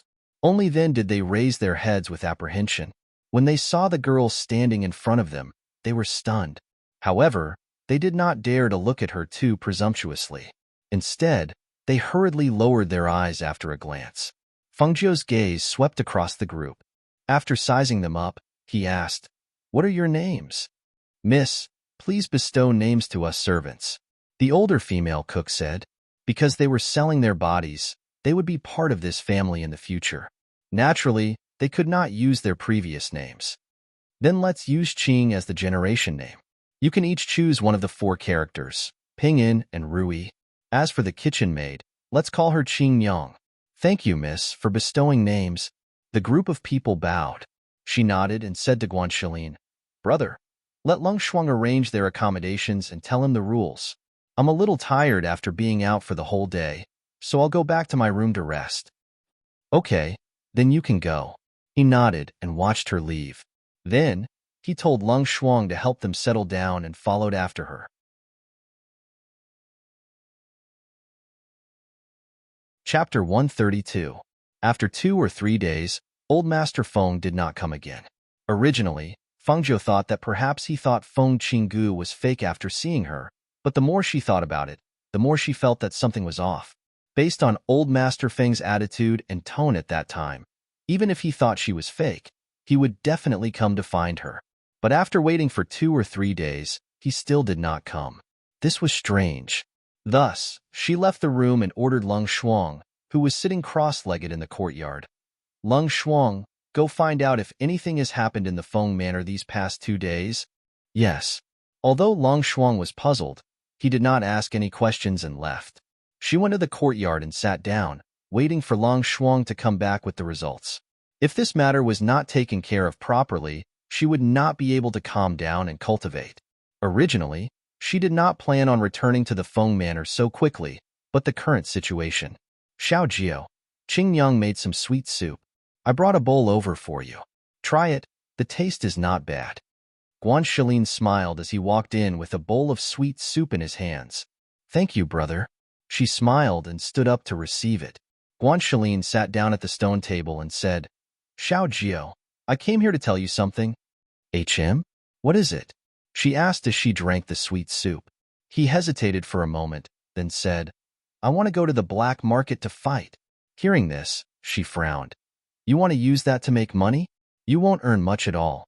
Also, if you meet an opponent stronger than you, you won't even have the chance to admit defeat. I think that, aside from making money, that kind of place can also increase my battle strength. Right now, what I lack the most is actual combat experience. So, I want to accumulate experience first, then participate in the glorious Sun Country's triennial selection and become one of the top 10. Only then will I have the opportunity to enter the Academy of Stars and Clouds. Academy of Stars and Clouds? She searched in her mind and said, Is it the Cultivation Study Palace that is rated as a 7-star academy? I remember that the selection is very strict. Moreover, it's a selection every 3 years. Even for a small 9th-tier country like the Dazzling Country, it seems that after so many years, no one has been able to enter the Academy of Stars and Clouds. Yes, the College of Stars and Clouds is very strict when it comes to recruiting students. Furthermore, it is located in the Green Tang Kingdom, a level 6 middle kingdom. Only those who are in the top 10 of the glorious Sun Kingdom will have the chance to try their luck there. Although I know it will be difficult, I still want to try. Furthermore, only by leaving the glorious Sun Kingdom will I be able to find my father in the future. Hearing this, she nodded in understanding. What he said was indeed correct. If one wanted to go from a small 9th-tier country to a higher-tier country, one would only be allowed to enter if their strength was recognized. Otherwise, even if one was a prince of a country, they could only be rejected outside the city gates. Take Murong Yixian as an example. He was a prince of the glorious Sun Country and was also a proud son of the heavens. Originally, he had the opportunity to enter the College of Stars and Clouds to cultivate. However, an accident happened 3 years ago and caused him to miss the opportunity. He brushed past the College of Stars and Clouds. If he wanted to enter the College of Stars and Clouds again, he could only wait for the triennial selection. Since you have already set your goal, then go and do it. However, you must remember that you must be careful when you fight with others. If you meet an opponent that is too strong, you must admit defeat immediately. You must know that losing a competition is not shameful. If you lose your life, then it will be too late for regrets. Yes, I know.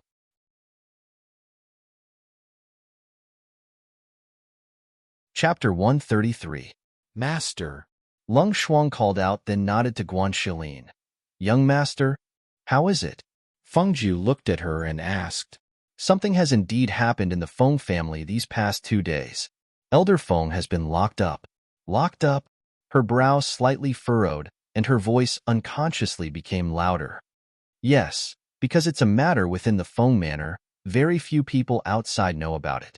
They only know that in the past 2 days, General Feng has invited quite a few famous doctors into the manor. They all diagnosed Elder Feng as having a demonic illness and said that he is in danger of attacking people, so he has been locked up. After hearing this, Fengzhou's face sank and he did not speak for a while. This made Guan Shilin feel very strange. He looked at Long Shuang and then looked at Fengzhou. In the end, he could not help but ask, Xiao Jiao, why are you asking about the Feng family? Hearing this, she looked at him and saw that he had a curious expression. Even Lung Shuang looked at her. After pausing for a moment, she said, Perhaps I should tell you about this matter. The two's hearts jumped as their gazes fell on her body. They always knew that she had a secret, but she did not say it. so they did not ask. I also have another identity, and that is Feng Zhao's daughter, Feng Qinga. What? Hearing her say this, it was like a sudden clap of thunder that set off waves in their hearts. You are Feng Qinga? Then what about the Feng Qinga we met that day? Who is she? Guan Shilin's eyes widened in astonishment, and his face was filled with shock. But when he thought about it, Xiaoju would not lie to him. Thinking back to that day, he felt that Feng Qinga was similar to Xiaoju, and hearing her say it now, he felt that it was too inconceivable. Even Long Shuang, who had always been cold, had an expression of shock. If Master was Feng Qinggu, then it would explain why she was so concerned about the Feng family's matters. However, if Master was the Feng Manor's young miss, Feng Qinggu, then was the fake Feng Qinggu the one who ruined Master's appearance? Her name is Su Ruoya. I picked her up from the roadside when she was just a few years old, and she has always been by my side. However, it's hard to fathom a person's heart. She replaced my identity, scratched my face, and had someone sell me to a brothel. She was even afraid that I wouldn't die, so she fed me poison. Her voice was calm as if she was talking about someone else. However, Guan Shilin and Long Shuang clenched their fists tightly when they heard what she said. Their hearts ached for Su Ruoyun, and at the same time, they wished they could kill that vicious woman with their own hands. Fangzhou drank a mouthful of the sweet soup that had already cooled down. She revealed a bright smile and said, however, no matter how much she calculated, she would never have guessed that I would still be alive, much less that I have already returned. Xiaojiu, you didn't return to the Feng family. Was it because you were afraid that your face would be ruined and your father and grandfather wouldn't be able to recognize you? Guan Shilin looked at her with heartache. His heart twisted into a ball. When they first met in Jufu Forest, she had fought against a pack of wolves by herself. He still remembered that ruthlessness and killing intent. He had never been able to figure out what kind of family could raise a child like her. But at this moment, he understood everything. It wasn't that she wanted to grow, but that she was forced to grow. If she wasn't ruthless, then she wouldn't have been able to survive. My face is ruined, but when I met my grandfather on the streets a few days ago, he immediately recognized me. Thinking of that drunken old Master Feng, she couldn't help but reveal a smile.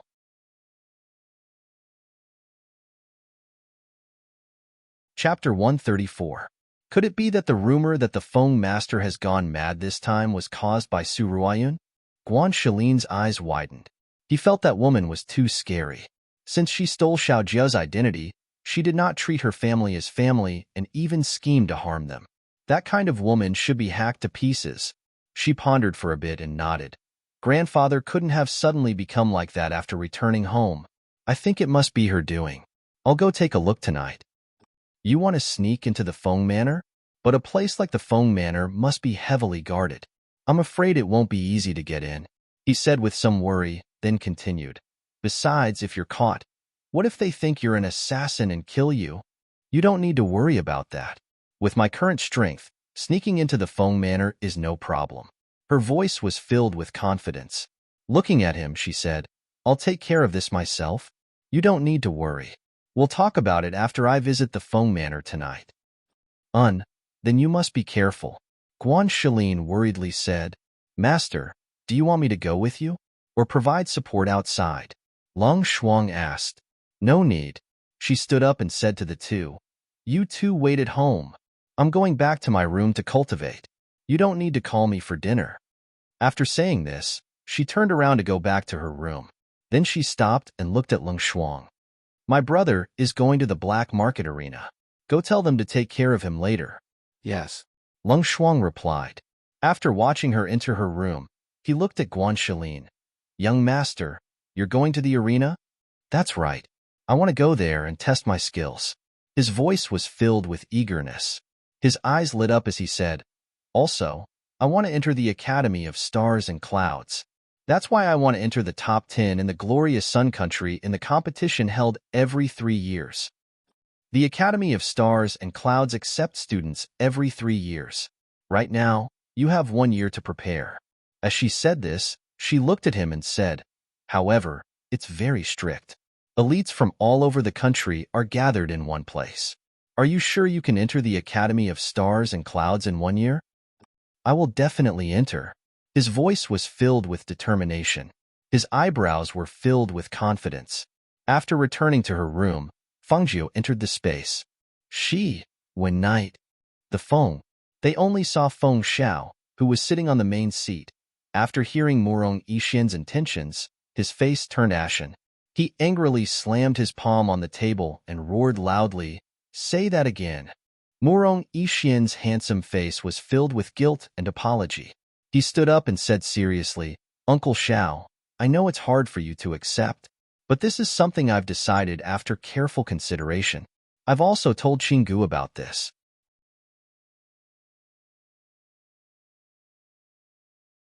Chapter 135. Lessen the harm to her? Don't you know that you're already harming her by bringing up breaking off the engagement?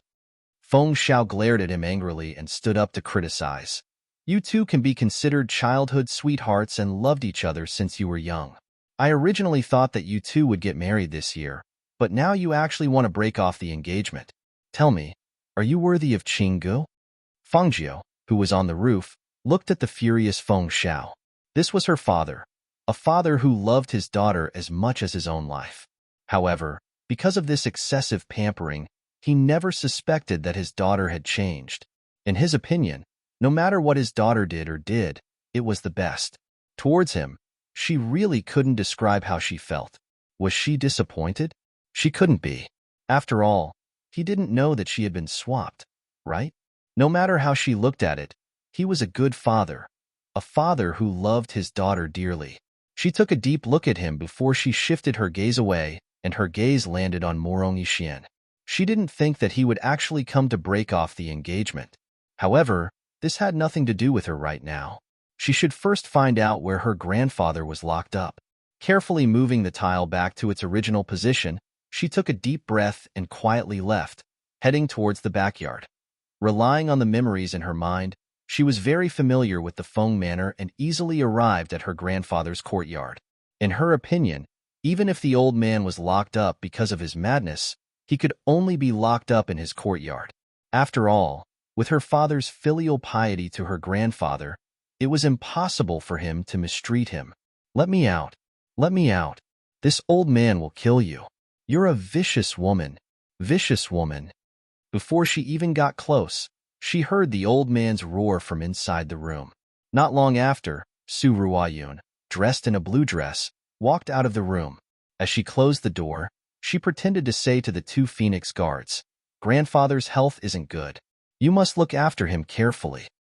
"Young miss, don't worry. This subordinate will take good care of the old master." The two Phoenix guards said calmly, I'll come back tomorrow." She nodded, then left with light steps. Watching her leave, the two Phoenix guards saw that there was no one around and couldn't help but say, "Why do you think the old master always scolds young miss? How dare you say she's a fake? Didn't you say that many famous doctors were invited, but the final diagnosis was the same? Everyone says that the old master has gone mad. Tell me, if that's not the case, why would he want to kill young miss for no reason?" The Phoenix guard scratched his head and said in confusion, "But this is very strange. The old master was clearly fine before. How did he suddenly become like this? I keep feeling that something is strange, but I can't tell what it is." "Then don't worry so much. Just protect the old master and don't let anything happen to him." As soon as the Phoenix guard finished speaking, the two of them let out a muffled groan and fainted on the ground. Fangzhou, dressed in black, jumped into the courtyard. After looking around, he quickly pushed open the door and walked in. However, when she saw the old master inside, her eyes reddened. She quickly ran over and called out in a choked voice, "Grandfather!"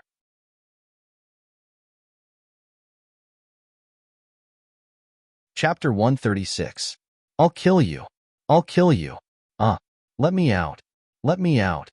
The Feng master roared crazily as if he had completely lost his mind. The profound energy in his entire body surged, causing people to not dare to get too close to him. "Grandfather, it's me. It's me. I'm the phone girl." Seeing the old man suffer like this because of her, tears flowed down uncontrollably. Her heart clenched tightly in pain. At this moment, She really wanted to hang Su Ruoyun up and cut off his flesh to let him bleed, to vent the hatred in her heart.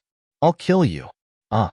Seeing that he had completely lost his mind, she could only endure the pain in her heart. Taking out a silver needle, she injected profound energy into it and shot it at him. Killed at the Feng Master's voice weakened and he fainted. The profound energy in his body also dissipated. She quickly walked forward and came to the bedside to check his pulse. With this check, her heart sank. Taking out a metal wire from her space, she undid the locks on his hands and feet. Then, after hitting his unconscious acupuncture point, she sent him into her space. Only then did she quickly leave. Unexpectedly, as soon as she left the room, she met the housekeeper who was walking into the courtyard. "Who's there?" The housekeeper shouted loudly. Seeing the two Feng guards lying on the ground and the black-clothed man entering the Feng Master's room, he was shocked and immediately shouted, "Someone come! Someone come quickly! There's an assassin!" At the same time that he spoke, he took a step forward and pounced forward, wanting to capture the black-clothed man. Damn it! Fangjiu cursed in her heart. She didn't think that someone would come at this time. Seeing the housekeeper pounce over, she immediately leaped up and stepped on the housekeeper's shoulder to fly up to the roof. Just as she was about to quickly leave the Feng Manor, she didn't think that the housekeeper's shout would alert everyone in the manor, especially Feng Xiao and Murong Yixin in the front hall. "Thief, where are you running to?" A deep voice filled with profound energy came over like a tiger's roar. The powerful, profound energy caused the air to tremble slightly. Fangjiu turned her head to look and saw her father raising his qi and flying over. His tiger fist carried a powerful hidden force as it struck out. The force of his fist brought along a wind blade that streaked through the air, making a whooshing sound. She naturally couldn't fight with him. Not to mention whether or not she could beat him, it wouldn't be good if she accidentally hurt him. At that moment, she turned her body and quickly dodged his heavy fist attack. She didn't want to fight him head-on.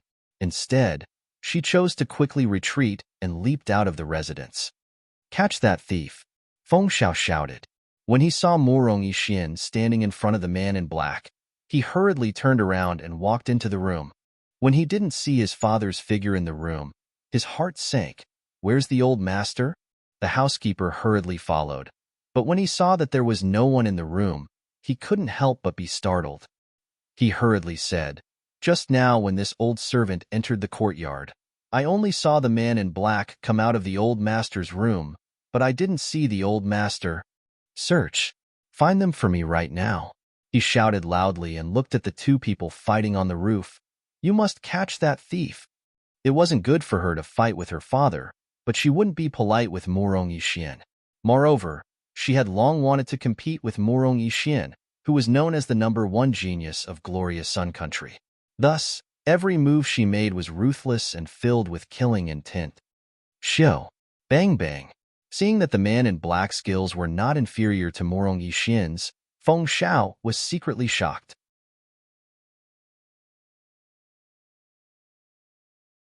Chapter 137. His heart was filled with doubt. While he was deep in thought, he was interrupted by a voice. "Father, what happened?" Feng Qinggu quickly arrived at his side. Seeing the two figures fighting on the roof, she couldn't help but widen her eyes. "An assassin actually came into our home? What did he come here for? Where's grandfather? Is grandfather all right?" "Your grandfather is gone." Feng Zhao's brows slightly furrowed. Her eyes were filled with worry that could not be hidden. Father's body was like that, yet now he was gone. Who took him away? What was that person's goal? What? Grandfather is gone? She was shocked and her heart was filled with doubt. How could the old man be gone? Could it be that he was taken away by someone? But what could they do by taking him away? Also, to be able to take someone away from the Feng Manor as if there was no one there. Wasn't that person's skill too strange? Shio. Bang bang. As their fists and legs collided, the sound of recurrence and heavy sounds could be heard.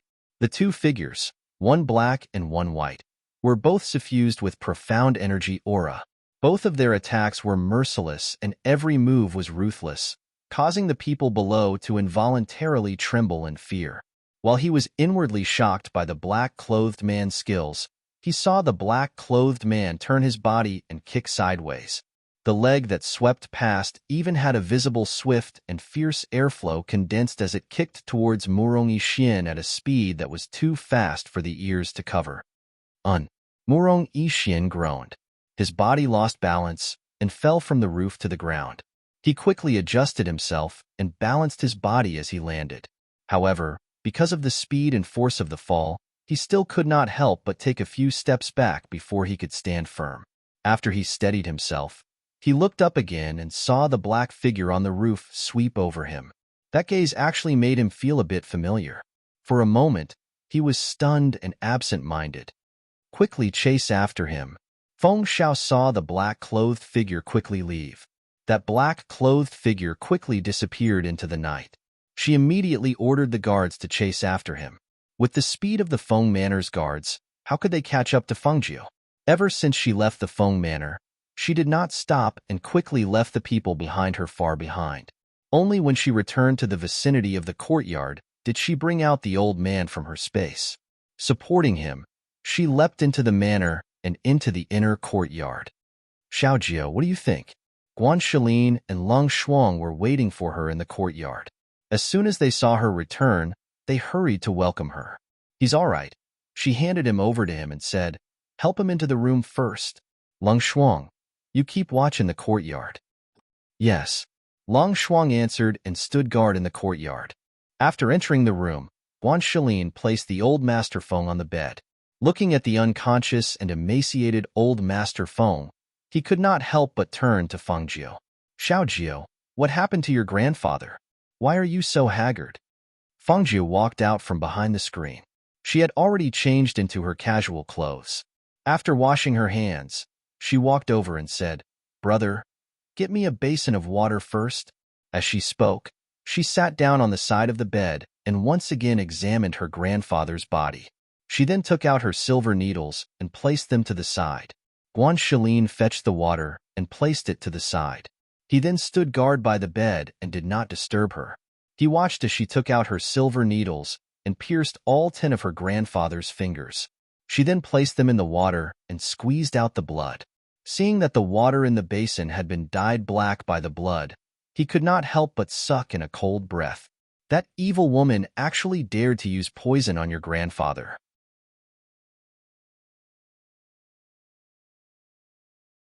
Chapter 138. Change the basin of water again. All right. Guan Shilin once again brought over a basin of clear water. After changing the basin of blood, this time, the blood that flowed out gradually returned to its original bright red color. He asked, has the poison been cured? There's still some poison left. Seeing that it was about time, she gestured for him to move the basin away. She wiped the blood off her hands, covered him with a blanket, and walked over to the table. Big brother, when the sun rises, go and get the medicine according to this list. Get the medicine from different places. She wrote down a prescription and handed it to him. Guan Shilin took it and glanced at it, then nodded. All right, I'll go get the medicine when the sun rises. At the same time, the Feng family was in chaos. Feng Xiao led people to search for the old master, and Murong Yixin also joined in to help. That night, it could be said that everyone was in a state of panic. Because of their large movements, quite a few people knew that the old master of the Feng Manor had been kidnapped. It was just that everyone found it strange. Saying that Feng Qinggu had been kidnapped was still acceptable.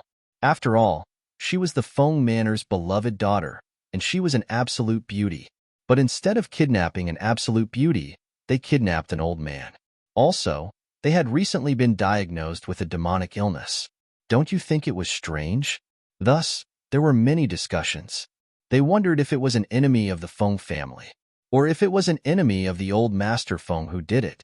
As for the Feng Manor, in Feng Qingji's courtyard, a middle-aged man once again came to her room. Master, the identity of that brother and sister has been investigated. Speak. That man is called Guan Shilin. He is a member of the second branch of the Guan family in Yunyu City. However, a few days ago, he had a falling out with the Guan family and asked to leave the family to set up his own residence. He is currently living in a residence in the southern part of the city. As for the woman, we couldn't find out where she came from. We only know that she is Guan Shilin's sworn sister. No one has seen her face because she has always used a veil to cover it. Hearing this, a murderous look flashed through Su Ruoyun's eyes. A foxy woman of unknown origin could make Morong Yixin lose his soul. She was really capable. Get a few people from the poison sect to kill that Guan guy. As for that woman, capture her and bring her back to me. I want to see what kind of face she has under that veil. Her voice was filled with viciousness, and it was especially horrifying in this quiet night. Yes, the middle-aged man replied respectfully. Also, find out which force kidnapped the old man. If you find them, deal with them directly outside. If he was sensible, she wouldn't have killed him. However, he was already so old, yet he still had a pair of disgusting shrewdness in his eyes. Since they were interfering with her business, then they shouldn't blame her for not considering their relationship. Yes, the middle-aged man replied again. When he saw her wave her hand, indicating for him to leave, he turned around and left. The next morning, when old Master Feng slowly woke up, he saw a person lying on the side of the bed. He turned his head slightly and saw that disfigured face. When he thought of the woman's words, his heart clenched in pain and he couldn't help but tear up the pillow. Seeing her disfigured face already made him feel heartache and guilt. But when he heard that woman say that she had used a knife to slice Feng Girl's face open, that heartache made him unable to suppress it and turned into anger and grief.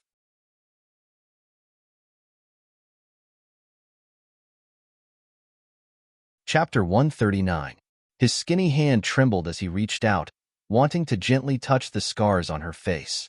Unexpectedly, before he could touch her, she woke up. Fengju suddenly woke up and sat up vigilantly. When he saw that it was the old man who had woken up and was reaching out his trembling hand, he relaxed. Seeing that the old man was crying silently, he couldn't help but be startled. "Grandfather, why are you crying?" She raised her hand to wipe away his tears and asked, "Are you still feeling unwell? Come, let me help you sit up." Her vigilance made the old man's heart clench. How much suffering did she have to go through to have such a vigilant reaction? Was she afraid of danger and didn't dare to sleep? "Feng lass, grandfather has let you down." Tears flowed down his old face, filled with regret and pain. If he had known that such a thing would happen after a few months of closed-door cultivation, he would never have gone into closed-door cultivation. Hearing this, she revealed a smile and helped him sit up on the bed. She softly said, "Grandfather, don't be like this. I'm fine now, really fine." In order to divert his attention and not let him continue to blame himself, she asked, "Grandfather, what happened after you went back? You inhaled a stimulant drug and your body was poisoned." "Stimulant?" The old man wiped away his tears and thought for a moment. His voice was filled with resentment as he said, "It was that woman. At that time, I went to the courtyard to catch her, but she sprinkled some powder on me when I wasn't paying attention. I accidentally inhaled it, and she said at this point." His voice paused and he hesitated for a moment. "She said that my face was cut by her?" Grandfather was angered by her torture? That was probably the only thing she could think of. Otherwise, the old man wouldn't have fallen into her trap so easily. Old Master Feng nodded. "That's right. I was very angry when I heard it. I only felt a fire rush to my head, and I lost control of my rationality." As he spoke, he seemed to have thought of something and asked in surprise, "That's right. How did I get here? Wasn't I locked up?" Although he lost control of his rationality at that time, his consciousness was still somewhat clear. However, he didn't know how he got here. Hearing this, she smiled and her bright eyes flashed with a sly look. "Of course it was me who brought grandfather out." But not seeing that he still wanted to ask, she interrupted him and said with a smile, "All right, grandfather, since we're already out, you don't have to think too much. You still have some poison left in your body, so you should recuperate first. I'll go get a bowl of porridge for grandfather to eat." Old Master Feng was slightly startled when he saw her turn around and walk out. Bring him out of the Feng manor? That was impossible, right? No one was clearer than him on what sort of precautions the Feng manor had taken. The Lung Shuang in the courtyard saw her coming out and went to greet her. "Master, Lung Shuang, go to the kitchen and see if Qingyang has finished cooking the porridge. Bring some over." Yes. She answered and went to the kitchen. After Long Shuang left, Guanxilin walked in and said, Xiaojiu, I've bought the medicine and told Qingyang to boil it. That's right. When I went out to buy the medicine this morning, I saw the Feng Manors people looking all over for someone. Do you think they'll find us here? Don't worry. Even if they find us here, it'll be fine. Just pay more attention to their movements during this period of time.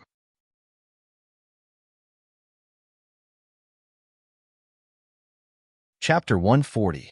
He's awake. Feng Shilin turned around and said, He's been feeling guilty and blaming himself for not protecting me. She sighed softly and said, Let's go. Let's go in and see him. I'll introduce you to him. Okay. Guanxilin nodded and followed her into the room. When they entered the room, they saw him leaning against the bed, thinking about something. Seeing this, Fengjiu called out, Grandfather. The old man came back to his senses and looked at the two people who walked in. His gaze naturally fell on Guanxilin, and he secretly sized him up. Little Feng, he is. Junior Guanxilin greets Grandfather Feng. Guanxilin stepped forward and bowed, revealing a bright and masculine smile. Grandfather, he's my elder brother with a different surname. I usually call him Big Brother. Feng Shilin stepped forward and took his hand. He's helped me a lot. He's a good person. The old man nodded and said to Guanxilin, Little brother, thank you for taking care of my little Feng. Grandfather Feng, you're too kind. Guanxilin was a little embarrassed. When had he ever helped Xiaojiu? It was Xiaojiu who helped him take care of him more often. Master, Long Shuang called out from outside. Come in. Fengjiu called out from inside the room. The old man looked in the direction of the voice and saw a woman in black walking in with something in her hands. He secretly sized her up. Before he had time to think carefully, he heard little Feng speak. Grandfather, she's Long Shuang. She's my attendant. The old man's heart skipped a beat. Attendant? The aura of this woman in black was very stable. She was not very old, but her cultivation was outstanding among her peers. Guanxilin was also outstanding. How did little Feng know these two people? Although he had doubts in his heart, he did not immediately ask. Instead, he observed them. Fengjiu stepped forward with a bowl of porridge and said, Grandfather, your body is weak because of the poison. You can't eat anything too good, so I asked someone to cook some porridge. Have some. Okay. Old Master Feng nodded and took the bowl. Grandpa, you can do it yourself. Seeing this, Guanxilin said, Xiaojiu, we'll go out first. I'll go to the kitchen to see if Qingyang has finished brewing the medicine for Grandpa Feng. After saying this, he walked out with Long Shuang and closed the door. After they left, Old Master Feng asked, Little Feng, how did you know them? It's a long story. I'll just pick the main points and tell it to Grandpa. She smiled. While watching him eat the porridge, she told him about how she met them. However, she reversed the story of how she fought the wolves alone to save Guanxilin. After she finished, she saw him nod and say that she must thank him properly when he recovered. She smiled and said that he did not need to thank her because they were family. In the end, she told him to take the medicine and sleep for a while. However, because of the poison in his body and the stimulant in his blood, he was a little restless after he fell asleep. She had to use a silver needle to prick his sleeping acupoint so that he could sleep well. In the evening, Guanxilin came to the courtyard. Xiaojiu, is your grandfather awake? He fell asleep after drinking the medicine. What's wrong? She looked at Guanxilin, who had a serious expression on his face, and was a little confused. Someone is watching us. He frowned slightly, but we don't know who it is. What do you mean?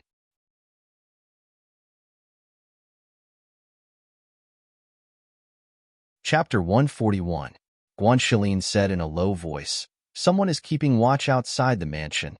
When I went out, I found someone watching us in the dark. Hearing this, she paused for a moment, then said, You and Long Shuang just do what you usually do. Go out when you need to. Also, tell Qingyang and the maids in the front yard to go back to their rooms when it gets dark. Don't come out if they hear anything. Okay, I'll go and tell them now. You have to be careful here too, he said worriedly. I know. She smiled and nodded. She wanted to know who was watching them this time.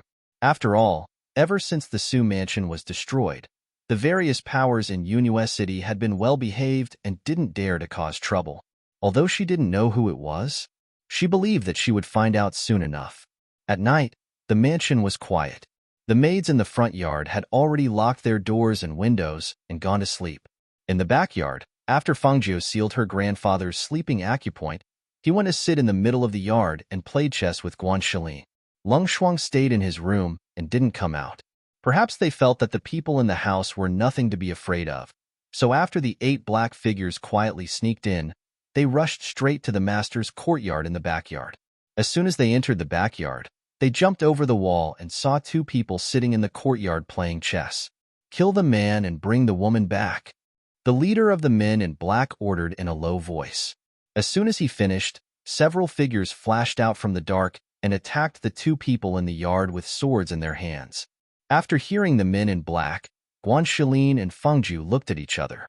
Under the veil, Fangjiu whispered something and then stood up in panic. Brother," she shouted and hid behind Guan Shilin. "Sister, don't be afraid. I'll protect you." "Ha!"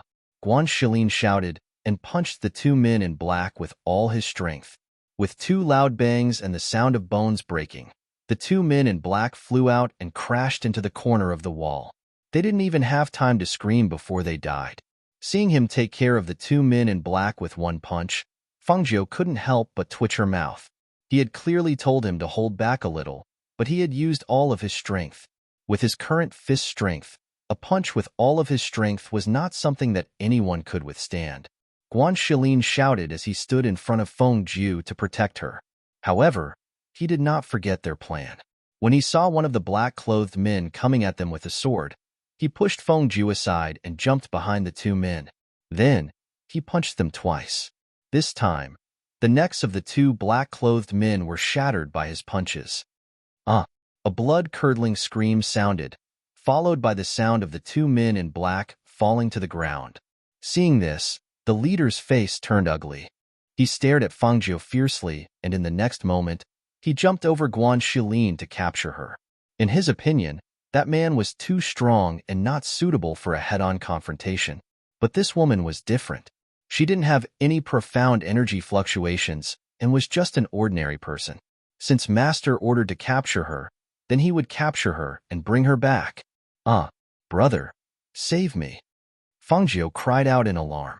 She felt a pair of hands tightly clasping her neck, and in the next moment, she was lifted out.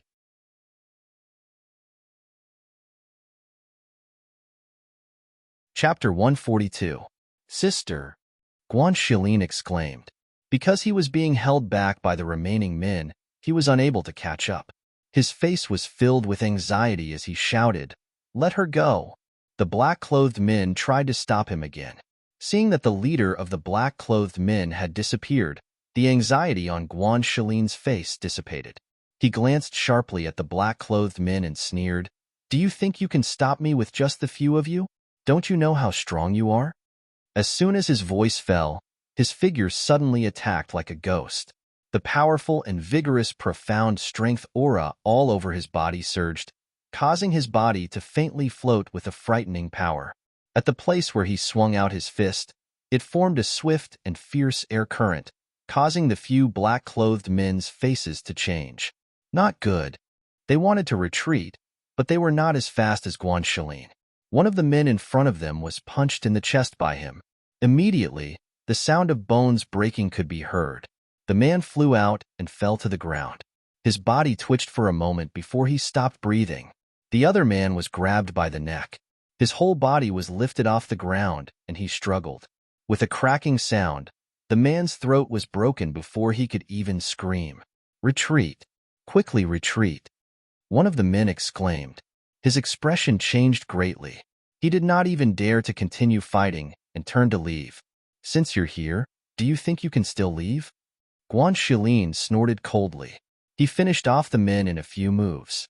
Looking at the bodies in the courtyard, he turned to Lung Shuang, who was guarding the old master in the room, and said, "Lung Shuang, I'll leave this to you.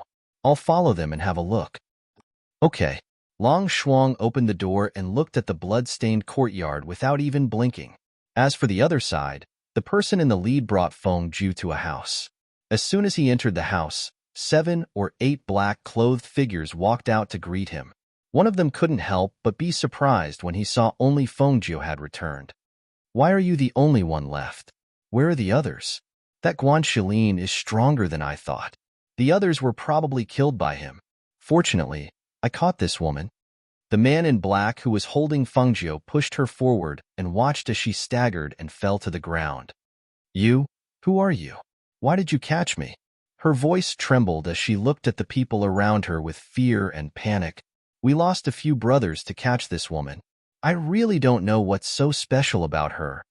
One of the men in black stared at Fengjiu on the ground. Another man in black revealed a strange smile and said, "Tear off her veil and see her true appearance." "No one has seen her true appearance until now. I really want to know just how beautiful she is." Just as he was about to make a move, a middle-aged man walked out. Upon seeing him, the black-clothed men in the courtyard immediately turned respectful. "Greetings, left protector." Fengjiu raised her eyes and looked at the man in panic. When she saw the middle-aged man, she quickly lowered her head. Her half-closed eyes flashed with a cold, murderous aura, and the corners of her mouth under the veil curled up slightly. An old acquaintance. Although Su Ruoyun was the one who disfigured her face, this middle-aged man had helped her a lot. She did not expect to meet him today. It was really a case of searching high and low for something, only to find it without any effort.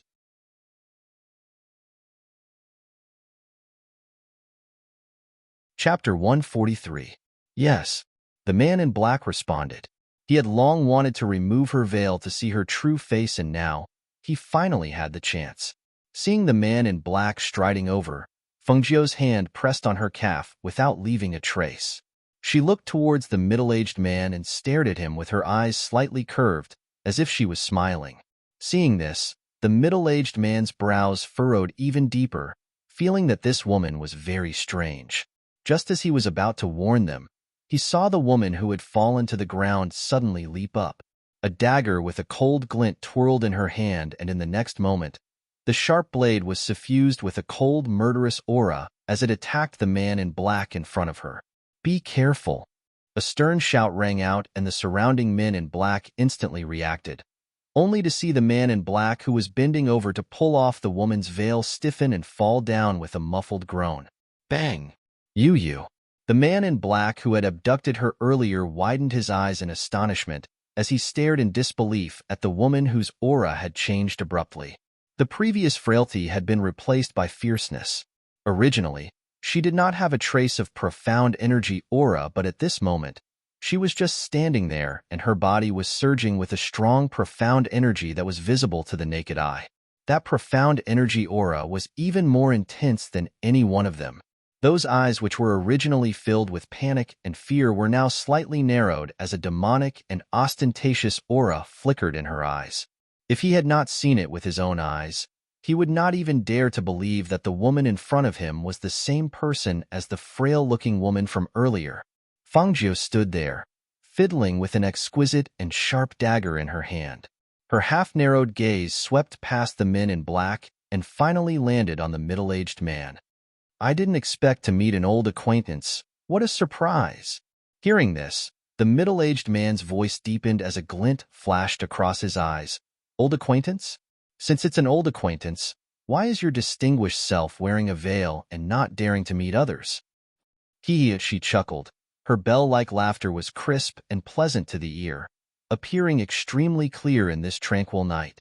His laughter faded, and his voice carried 70% carelessness and 30% arrogance. "It's not that I don't dare to meet people, but that you don't have the qualifications to see my face." She swept her gaze across the courtyard and said, "This shouldn't be your base, right?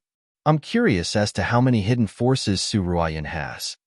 Hearing this, the middle-aged man's eyes narrowed and his heart was filled with shock. He took a step back and stared at her with a sharp and vicious gaze, as if he wanted to see through the face under the veil. "It's you? You're not dead yet?" There were not many people who knew about this matter. This woman was actually that Fengqinga? It was no wonder that he found her figure somewhat familiar. It turned out to be the woman they all thought was dead. But how did she change so much in just a few months? that fierce and bloodthirsty demonic aura, as well as the confidence and frivolity that emanated from her body. If she hadn't said those words, he wouldn't have been able to guess who she was. He was even more unable to recognize that this woman was actually Feng Qinga. How can I take revenge on you when I'm dead? You're tuning in to the Romance Rendezvous YouTube channel. We're so grateful for your support, and don't forget to subscribe to join us on this incredible journey through captivating stories. Your generosity through donations truly makes a world of difference, as it's the primary source of revenue that allows me to expand and enhance this channel for you. Thank you from the bottom of my heart for being a part of this adventure.